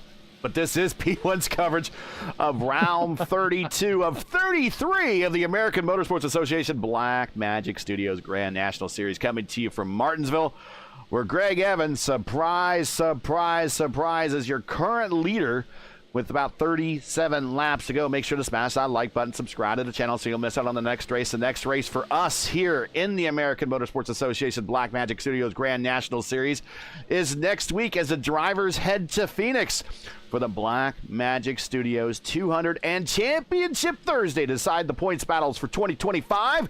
Coverage starts with Murph and Sam on the call at 8:20 p.m. Eastern Time, and it's all right here on P1. Sam, I do have to ask you, because we're going to Phoenix. What do you think of this new version of Phoenix? As you're going to guess, I'm not a fan. I personally enjoy racing at Phoenix in any capacity. I do enjoy the racetrack. However, moving the start-finish line to where it was, it does seem a bit superfluous to me. I'm indifferent to it. The other thing about Phoenix that I do not like is cutting off the dog leg. Thank you. Thank you very much. Okay. We are in total agreement. I think leaving the dog leg open, it really just opens the door for mayhem. And I understand that that's exactly why what they they're want. doing it. Yes. Yes. But so many drivers' days have been ended because of that. And it makes it less racing and more aiming. And I just don't think that racing is aiming. I just don't think that you should take a couple of 1,000-pound race car and aim it and hope that everyone around you is going to avoid you. It's just, in my opinion, that's probably the downside to Phoenix that I do not enjoy. Actually, 2 years ago, I lost a Cup championship. Oh. I lost a Cup championship for that very reason. At Phoenix, where a driver cut so much of the course off. Hodgson up to P5. Lewis Hayes goes wide. So I'm in a total agreement. Actually, I believe on this service, if you want to race at Phoenix Raceway, the proper Phoenix is Legacy Phoenix, in my mind. And that should be no surprise. It's like, Gary, you sound like a cranky old Robin Miller. And yes, I am a cranky old Robin Miller. And if you don't know who that is, look it up and you'll understand why. But the proper, I always joke around when we have races on the channel from Phoenix. I will always say proper Phoenix or improper Phoenix. Now, I'm being nice tonight for the AMA. I'm being well behaved and everything because I don't want them to fire us or anything. But but I am saying when I have fun on the channel, normally it's proper Phoenix and improper Phoenix. And I know we're going to improper Phoenix. I do like certain things about improper Phoenix, like you could go there at night. There is no such thing as night racing at Legacy Phoenix. Try it. You will need headlights. Now Hodgson is in 5th spot. He'll pick up some track position as he goes around Dunwoody. But back up front, it is Evans, your leader, as he's approaching the back end of Hodgson. That's why he's kind of on the move at the moment. But I am a fan of Legacy Phoenix for very much IndyCar reasons. But I'm very happy, on that note, I'm very happy that IndyCar is going back to Phoenix And they will race Phoenix properly. They will not race on that open dog leg. That list is just absolutely awful.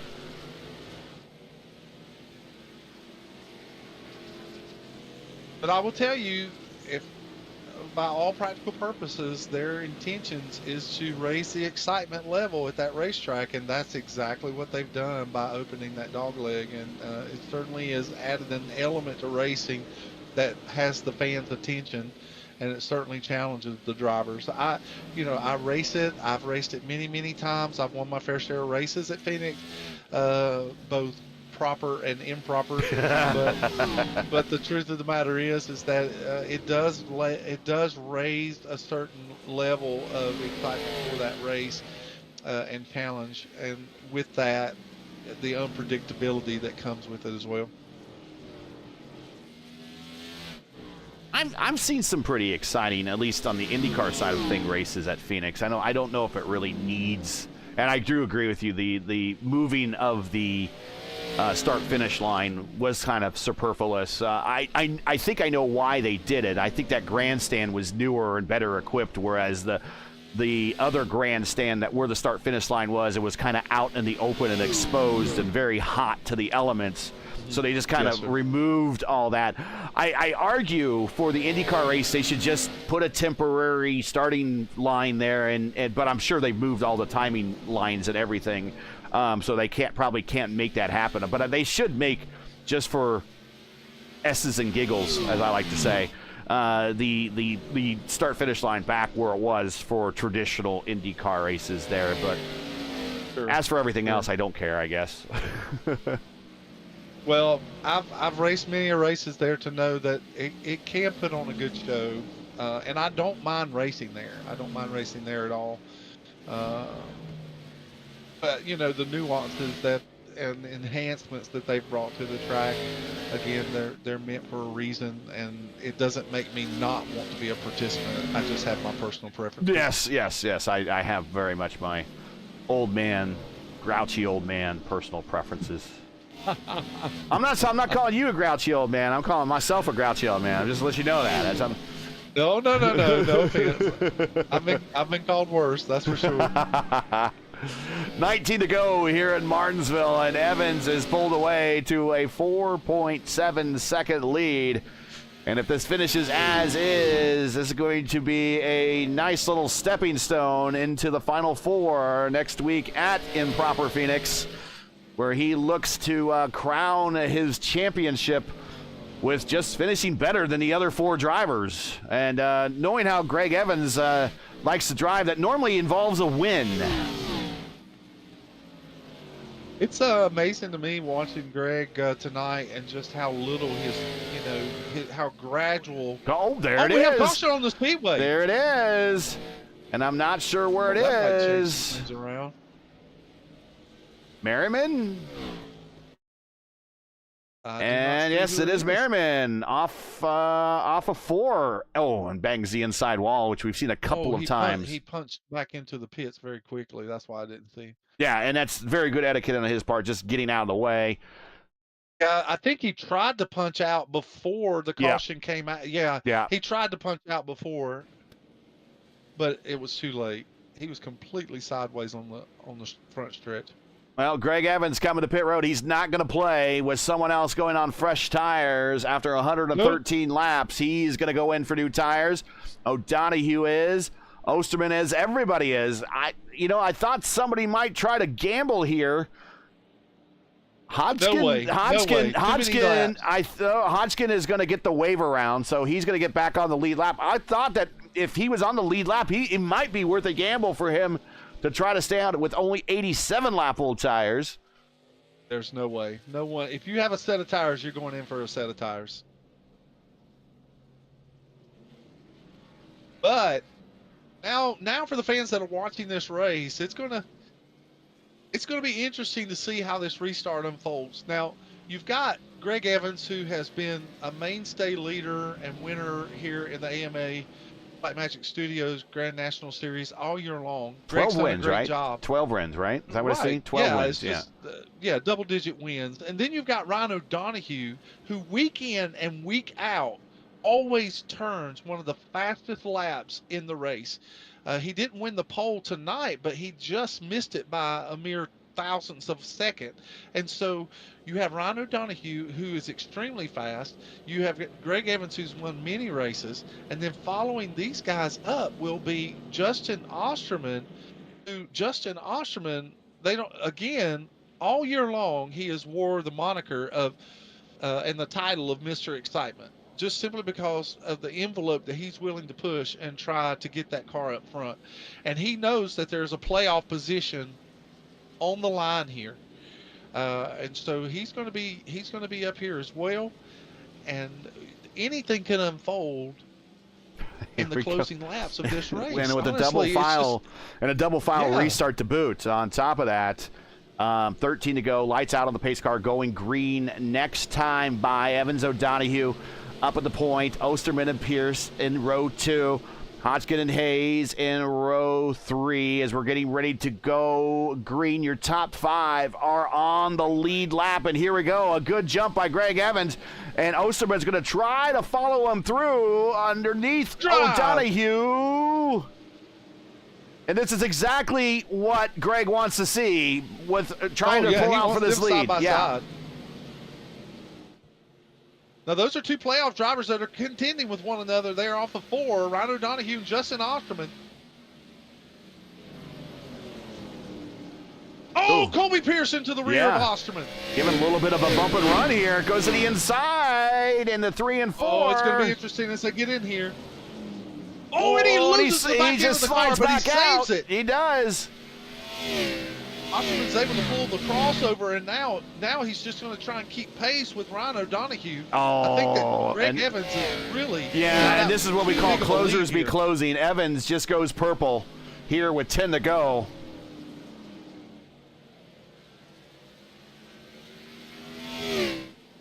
I think Greg's just wanting to put an exclamation point on the season right here. I mean, it wouldn't be enough that he would come and win the championship next week, but... Again, you never know what could happen in that particular race, and so tonight, by winning this race, he's putting a sign out for the rest of the competitors here in the AMA that he wants to win this AMA championship. So this would be, he's en route. Now, we don't want to give it to him quite yet, but he is en route to his 13th win this season. That's already second all-time in AMA Grand National history. Wow. I'm trying to think back to last time we've seen 13 wins at the Cup level. I'm thinking Jeff Gordon in the late 90s, maybe? Is that the last time we've seen that many wins during the course of a season? It's been quite a number of years since we've seen a driver win that many races in a season. I mean, you're talking about a third of the total of the races. Yes. I mean, that's impressive, and it's nothing to sneeze at or to ignore when a driver can come in and do that. And this is effectively his rookie season here in the AMA. He wasn't here in season 1. It is his first season here, but it is not his first season. No. Greg's been racing. We know Greg very well from other leagues, and we know he's a rookie in name only here. It's a lot like when Juan Montoya showed up for his 2000 Indy 500 win. You're a rookie in name only. You're not a rookie open wheel driver.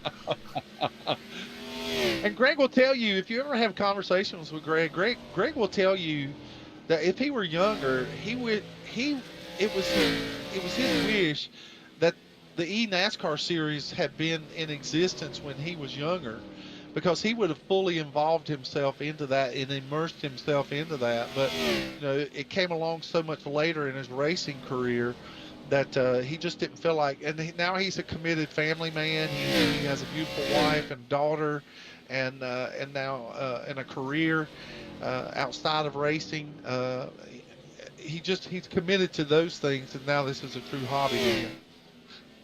2 to go here at the Evil Paperclip, as Evans now with a 9/10 of a second lead over O'Donoghue. O'Donoghue looking at another podium finish without a win. Coming to the white flag this time by Evans, looking for win number 13 this season, and in the driver's seat for the championship. Going into the Final Four next week in proper Phoenix. Half a lap to go down the backstretch Evans, O'Donoghue, Osterman. We're going to see who's going to be in this Final Four, but definitely this is one of them. With win number 13 on the season, Greg Evans, another big dub for the Big G. And Ryan O'Donoghue comes home second. Osterman comes home third as he comes across the line, and Kobe Pierce comes across the line sideways. I don't know if that was a victory slide or not. I can't even call him safe or not at this point.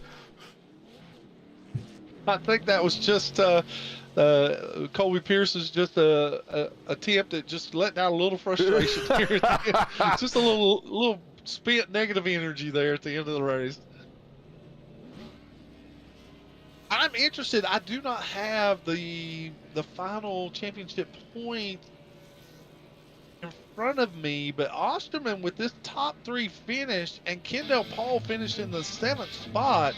I'd be interested to see where those 2 drivers fall in place of the final standings for the championship 4. We'll try to get some information from Kendall Paul or David Dunwoody and see if that they can enlighten us a little bit in regard to the Final Four. Maybe Dunwoody could kind of post that into the chat tonight and let the fans know who is involved in that final race for the championship next week. Okay, so for sure in the Final Four we know is Evans, for sure is O'Donoghue. So we're looking for the final 2 spots. That's what we're still got the question about? Yes. Okay. Well, actually, Greg Evans has already punched his ticket. Yes, for David sure. Dunwoody has already punched his ticket. He's for sure Ryan in. O'Donoghue is in on points. Okay. And then that will leave the final Just one position. spot. And Okay. I wasn't sure.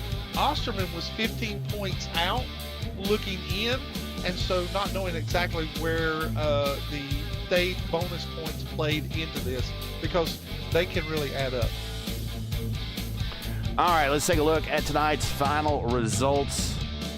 The AMA Black Magic Grand National Series. It's the Mark Murphy 250 here at Martinsville. As long as you didn't say the Mark Murphy Memorial. If he makes me do any more races at Martinsville, there's going to be a memorial.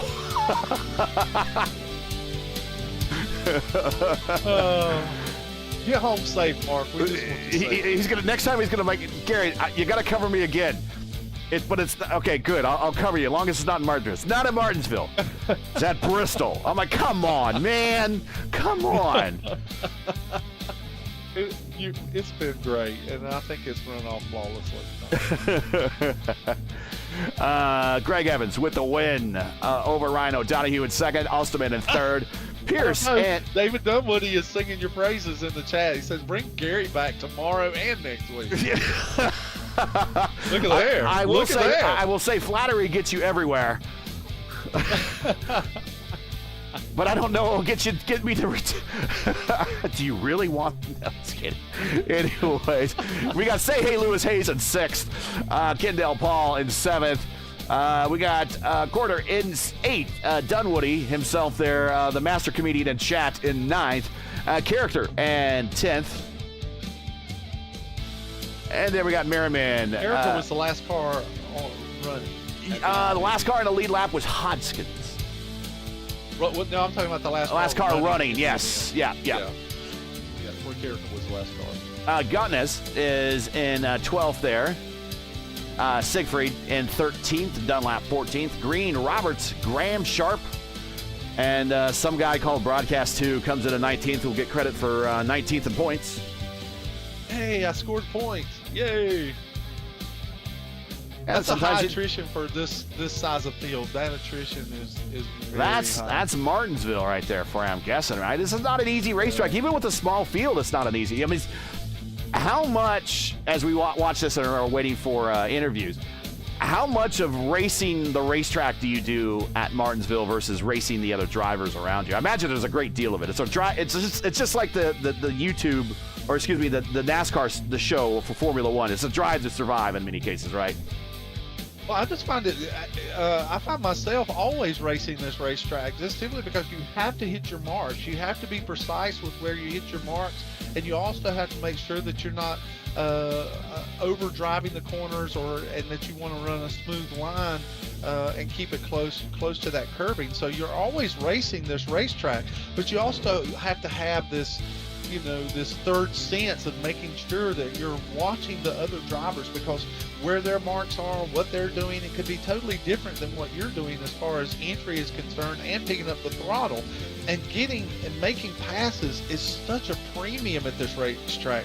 So it demands so much of your senses. It thinks maybe moving slower than what it does at Bristol, but there is still just so much cerebral initiative for the driver to make sure that he's cerebral everything initiative in his power. I love it. Yeah, you really have to think your way through this thing. All right, so we're going to get into the interview room, and I'm really going to turn it over to you for these interviews. So I don't know, other than Greg, I really don't know very many of the personalities, and I don't know any of the big stories. So we want you to go in. Otherwise, I just give them the microphone and say, okay, go ahead and cut a WWE style promo. Go right ahead. So I don't think we want that. So I'll let you go ahead and do the interviews. But Will you let me know who's in the? Just let me know who's in the booth. I think we're going to bring Justin Osterman up. Yes, and here he is. Now he is, Justin Osterman in the booth, finishing third today at Martinsville. And I'm going to turn it over to Sam Crow, who's the pro here, and he's going to handle this interview. Mr. Excitement, Justin Osterman, I'm so glad to see you back on the podium, my friend. But it looks like that it came with its fair share of bumps and grinds tonight. How do you feel about your run tonight, and where you may fall in the final point standings? Oh, brother, it is so good to be back here hearing y'all's voices. I'll tell you that.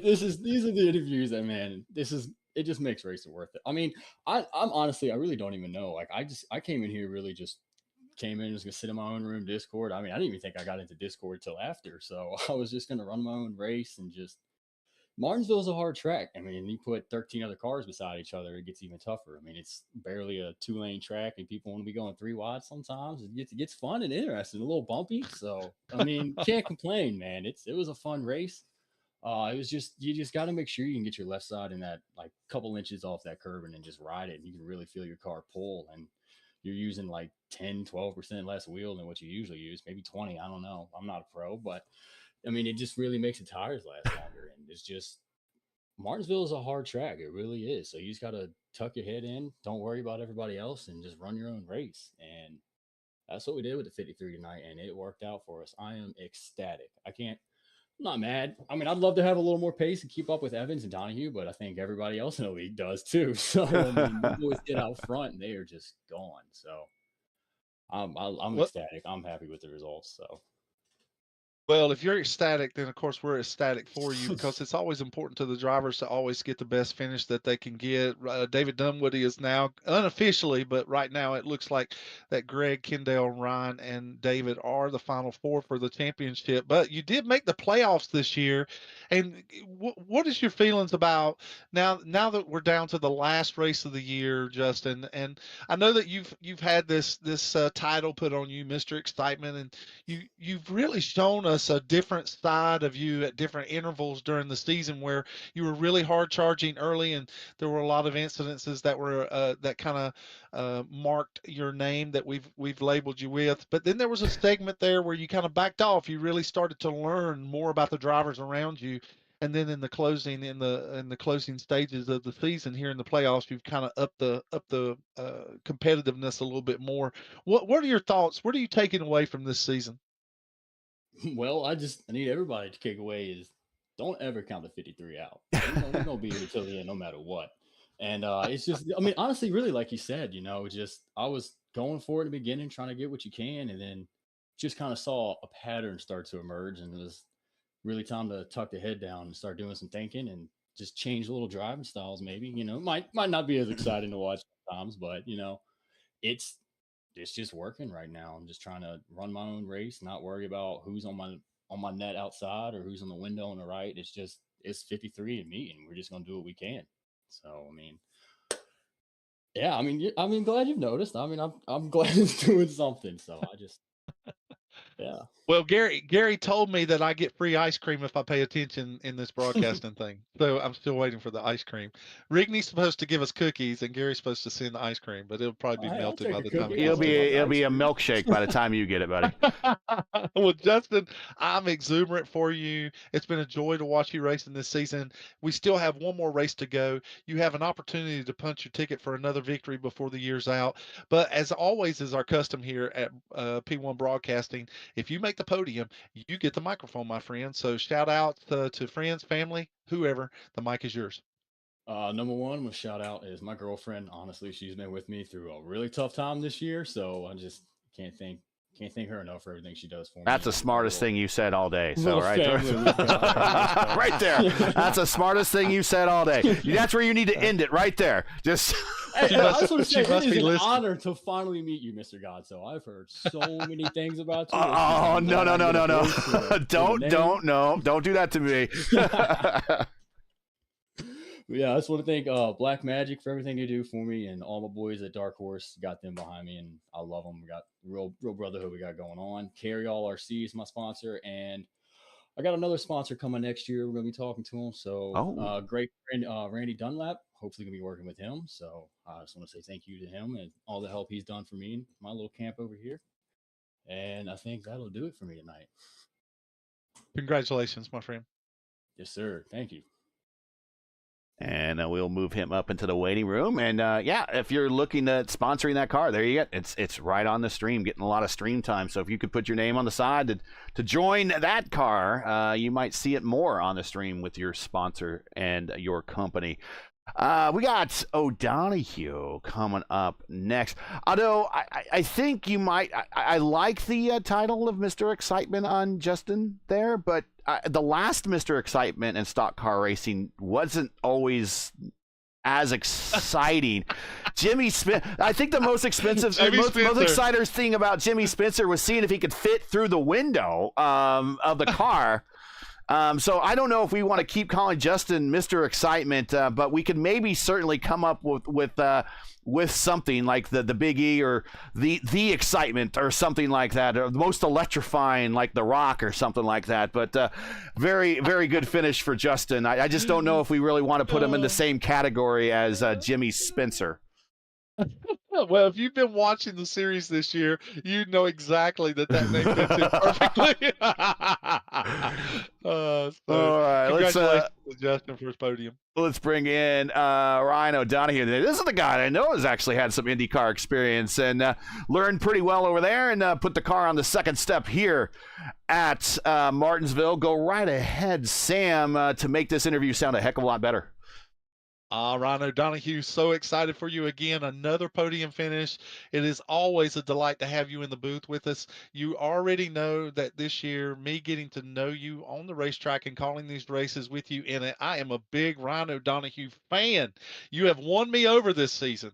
So with the second place, can you just give us a little insight about the race tonight and how you felt? It seemed like Greg just once again he might have just a fraction more throttle or tire than you have at this point. It doesn't mean that you're not getting closer, but it does seem like that it's almost like the ring is just there out of your reach. Yeah, I think tonight was a little different. Like we were talking the last couple weeks with the wins, really was paying attention to what I've learned from Greg and guys like Logan. And putting that to work, and tonight was we got to make the final four, right? And we just went as hard as we could the entire race. It was just take the tires at the end of the first stage, take them at the end of the second stage, and the goal was stage points and put that gap on Dylan. And then I was hoping by the time we got to the final stage, there was only going to be 10 or so cars on the lead lap, and that's what we had. So I wanted to go up and fight with Greg a little harder. I used it up just staying with him and getting back to him and stuff like that. So I probably could have been a little more patient and raced that type of race with him, and it would have been fun to go at it. But once we realized we were good on points, I kind of just started backing it off. I definitely used it up tonight for sure, like I had been. But we're going to be patient here next week in both series and race for championship. So we're excited about that.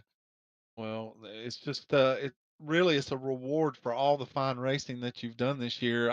I will say that you kind of caught me off guard with some of the bold moves that you put in the race tonight. That three wide move on the inside of Dylan and with Justin Osterman on the outside, that was so out of character for you tonight. But again, I just felt strongly that this was a race that you wanted to put an exclamation point on, because you wanted to make sure that there was nothing preventing you from making that championship four.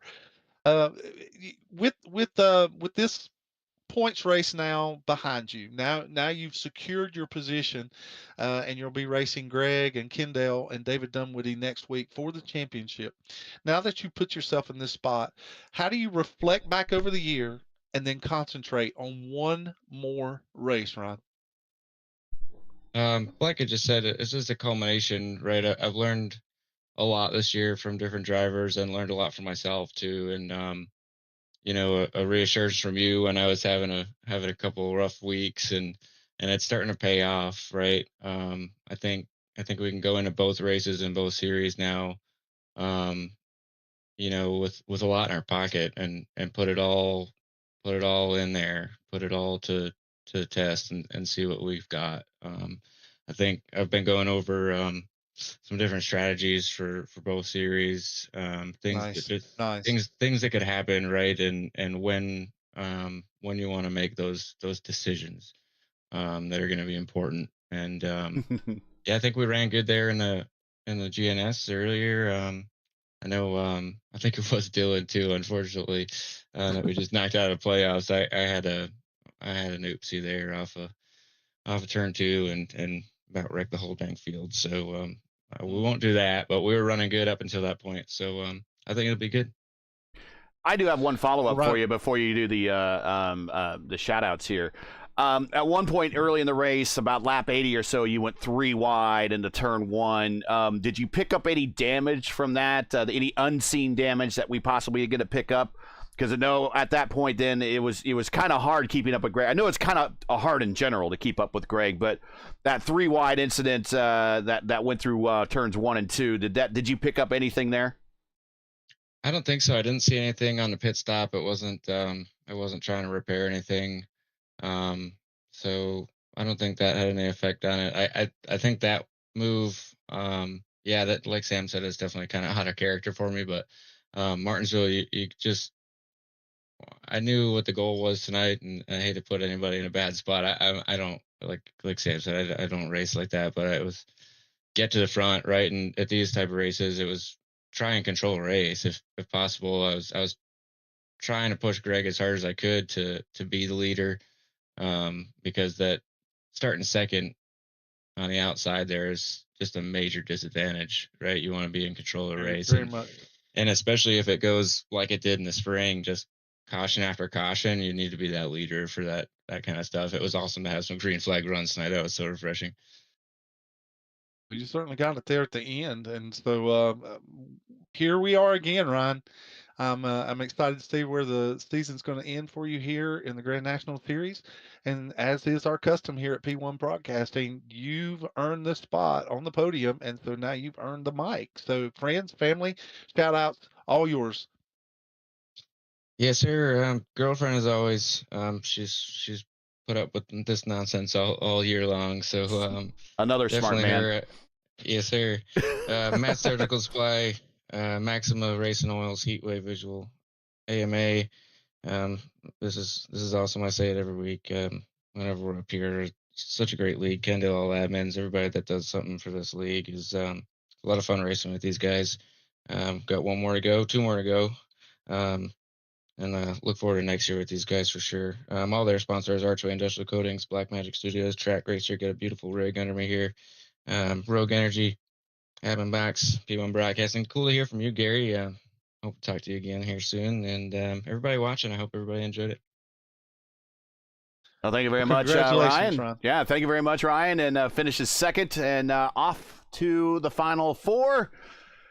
Probably the hardest race of all, the Final Four. You just have to finish ahead of everybody to get that championship, and that's how it is. That's so hard to do. Yeah, That, I've finished this to Greg here a few times, and this one was the best one. I don't mind finishing second here because we got what we needed, but we're gonna try and beat him next week. we'll I see like you in the a attitude. week. You give it up, Ryan. Yeah, we'll see Yes, you in a sir. week at the big one. Congrats, and we will see you again when we get back on the track next week for the finale at Improper Phoenix. Thank you, guys. Have a good night. And that's Ryan O'Donohue there. Let's bring in Greg Evans, and here he is. And before we hand it off to Sam, Greg, been a while since I said hi to you.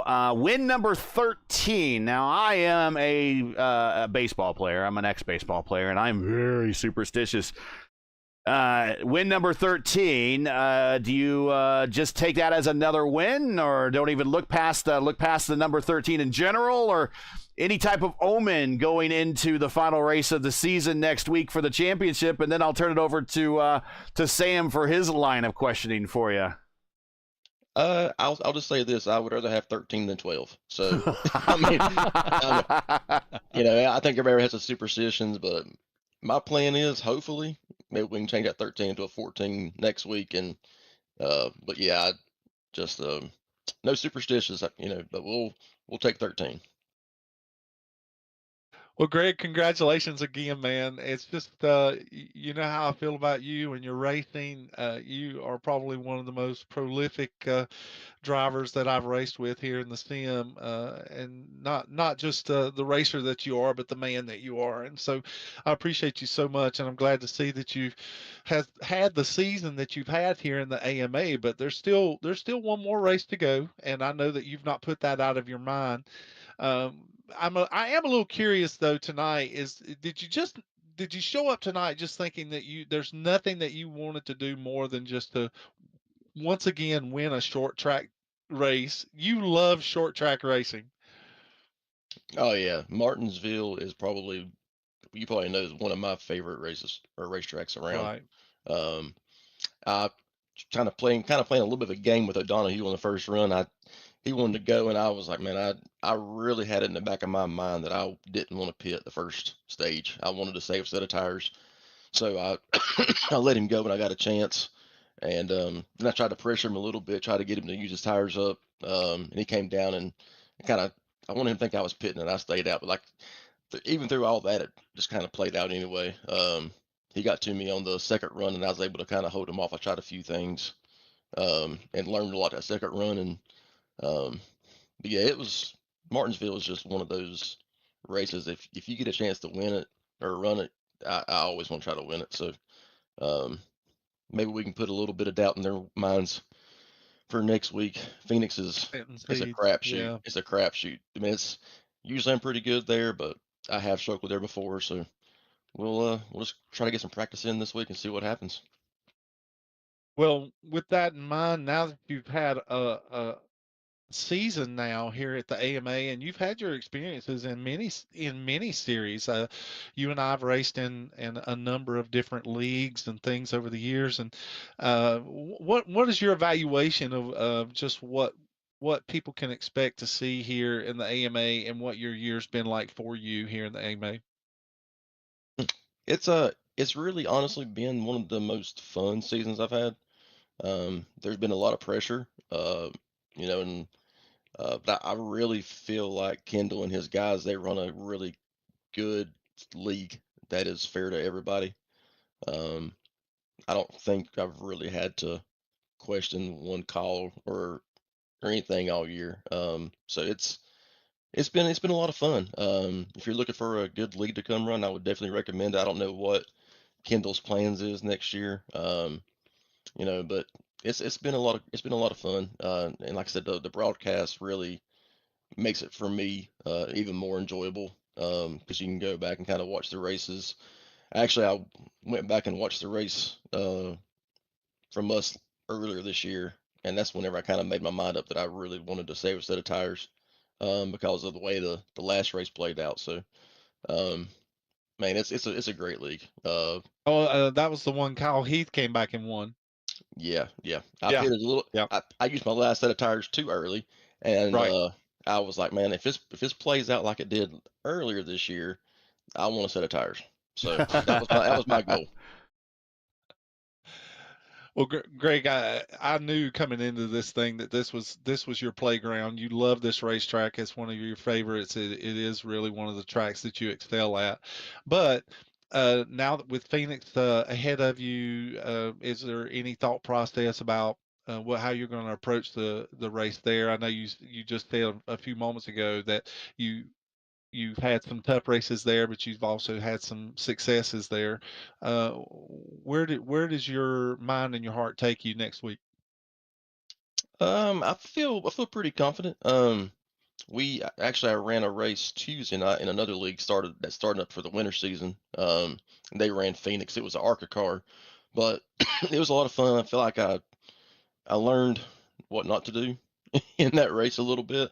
I wanted to try to push it and see what would happen. Just kind of get a feel for things, and I feel like I kind of know where I need to be at on the long runs and short runs. So we'll see what happens. I know Ryan's going to be pretty quick.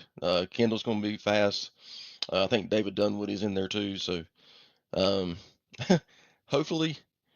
You've got a mix. You really do have a mixed bag there with the championship 4. Of course, I mean you've been the dominant winner this year, winning a third of the events. I mean that's a given. But you also have Kendall Paul, who has shown great prowess over the year. He's the sleeper. He's the guy that will sneak up on you. You don't even realize it. And then you have Ryan O'Donoghue, who has really pushed the envelope of learning and getting better and better and better every week. It's almost like he's the student that wants to dethrone the master. And then you've got this hot shoe of David Dunwoody, who is really wanting to make his presence known in the series. And so you really do have a diversified group of drivers to really battle it out with here next week. Yeah, it's going to be interesting. I think me and you had a conversation about this earlier this week, and I told you I might have a plan for that race, and I really think I'm going to follow through with that. Okay. And just kind of see what happens. But everything. You have a plan until the green flag drops, and then you have to just kind of wait and see what happens. So I think it was Mike Tyson that said everybody has a plan till you get hit in the mouth. Yeah, and I really hope I don't get hit in the mouth next week. I feel like I got hit in the mouth tonight with 20 laps to go, and another caution coming out. We have not had any good luck with dominating races, and then caution comes out with 20 or 30 laps to go. It seems like every time that happens. Well, that restart advantage is a big plus. Yeah. The restart advantage here gave me a lot of room. Right. I think we lost Iowa. I think we lost 2 or 3 more races where cautions came out whenever we were way ahead, and I did not want to see that. And hopefully next week, if we're in that position, the caution doesn't come out. If I'm running second, I hope it comes out. So we'll see what happens. It sounds like you're in your own head, and I like it, Greg. So, Greg, I appreciate you so much. And as always, is our tradition here at P1 Broadcasting, you have earned this win, and you have earned the microphone. So shout outs to family, friends, sponsors. The mic is yours, my friend. Man, I got to give a shout out to Gary Godso. We hadn't seen him all year. What is going on there? You showed 2 races to go? Come on now. Listen, the booth is crowded enough in here. Don't make his head any bigger. Look, I need to see you. I need to see you in an Indy car at the PRI Hoosier 500 in December, man. I need to see you in an Indy car. I know you could do it. Everybody doesn't get invites like that, Greg. Well, I don't know if Rigney's watching. I ran the Indy 500. Where was it at with the was it ISRA? And I qualified like 6th or 7th, but there was some stuff I think Rigney didn't tell me that I kind of caught on to, and I adjusted some stuff and picked up the pace a little bit, and I'm like, man, Rigney, he's dirty. He's real dirty. So, but hey, let me know. I'll try to show up. I've got the off season. I'm only racing every other week on Tuesday nights now for the off season, so I got some adjustability in there. Come on, Rigney. You got to put the guy through rookie orientation. Teach him right. They do it for real at the Speedway. You got to do it. He's already punched out. He's already left. He said goodnight a little while ago. If he goes back and watches this broadcast, you better believe Rigney will have something to say. Yeah, he told me the basics. I'll give him that. He spent a night with us and showed us the basics. But then I figured out there's some other stuff that I didn't know about. Later on, right before the race, I started adjusting the wing angle and stuff like that, and downforce, and I was like, "Dang, man, I could have went a whole different direction here." And I we'll told you see. he's a quick learner. I told you he's a quick I knew learner. he would be a quick learner. Good drivers are good drivers. You look at the line of good drivers: AJ Foyt, Tony Stewart, right there, Mario Andretti. It doesn't matter what you drive. If you're a good driver, you're going to win in it. And I expect the same out of Greg Evans. So, man, it's good to see you again. Good to have you here. And thanks for the shout. But, man, I really want to see you in IndyCar. Hey, just like I said, keep in touch with me. I'll try to run a few races during the off season, but definitely got to thank Sim Magic, Sim Labs, Sim Shop, Freightliner, Sure Tape and Duct Tape, and thank my wife for letting me do this one night a week. And You guys are thank so you guys for smart by brought- thanking the wives and girlfriend. Every one of you guys. I don't hear this in any other league. You guys are the smartest racers out there that you're thanking your wives and girlfriends. Good job. Well, the reason I do that is I actually go back and watch the races on our TV, like all throughout the week a little bit, and just kind of pick up on a few things. And she calls me a racing nerd because I do that. She's like, "What are you doing? Going back and watching your races?" I'm like, "I'm still learning, honey. You still got to be adapting and learning." So that way when I do a drivers shout out to her, change. yeah, that way when I do a shout out to her, I can be like, "Honey, I did acknowledge you for putting our child to bed." I'm racing. So. All right, man. Congratulations. Best of luck to you in the Final Four next week. And I'm sure we'll be talking again in the future. But that's Greg Evans' 13th win tonight. And again, that seat already secured for the Final Four, and we will see him fight it out in a week at Phoenix. And that is Greg going back up to the waiting room. Sam, I did pinch hitting duty. I got called off the bench very unexpectedly and made it through this thing. But the more things change up here, the more they remain on the racetrack. It's just another night for Greg Evans on just another track that he runs very well at, and just another win for him en route to getting to the Final Four. Now, anything can happen in the Final Four. But this is, with the way that Greg is winning, this kind of feels like UNLV running Rebs back in the 90s type of Final Four appearance where you're like, okay, the other three guys are just here to show up. But I guess anything could happen in the last race of the season.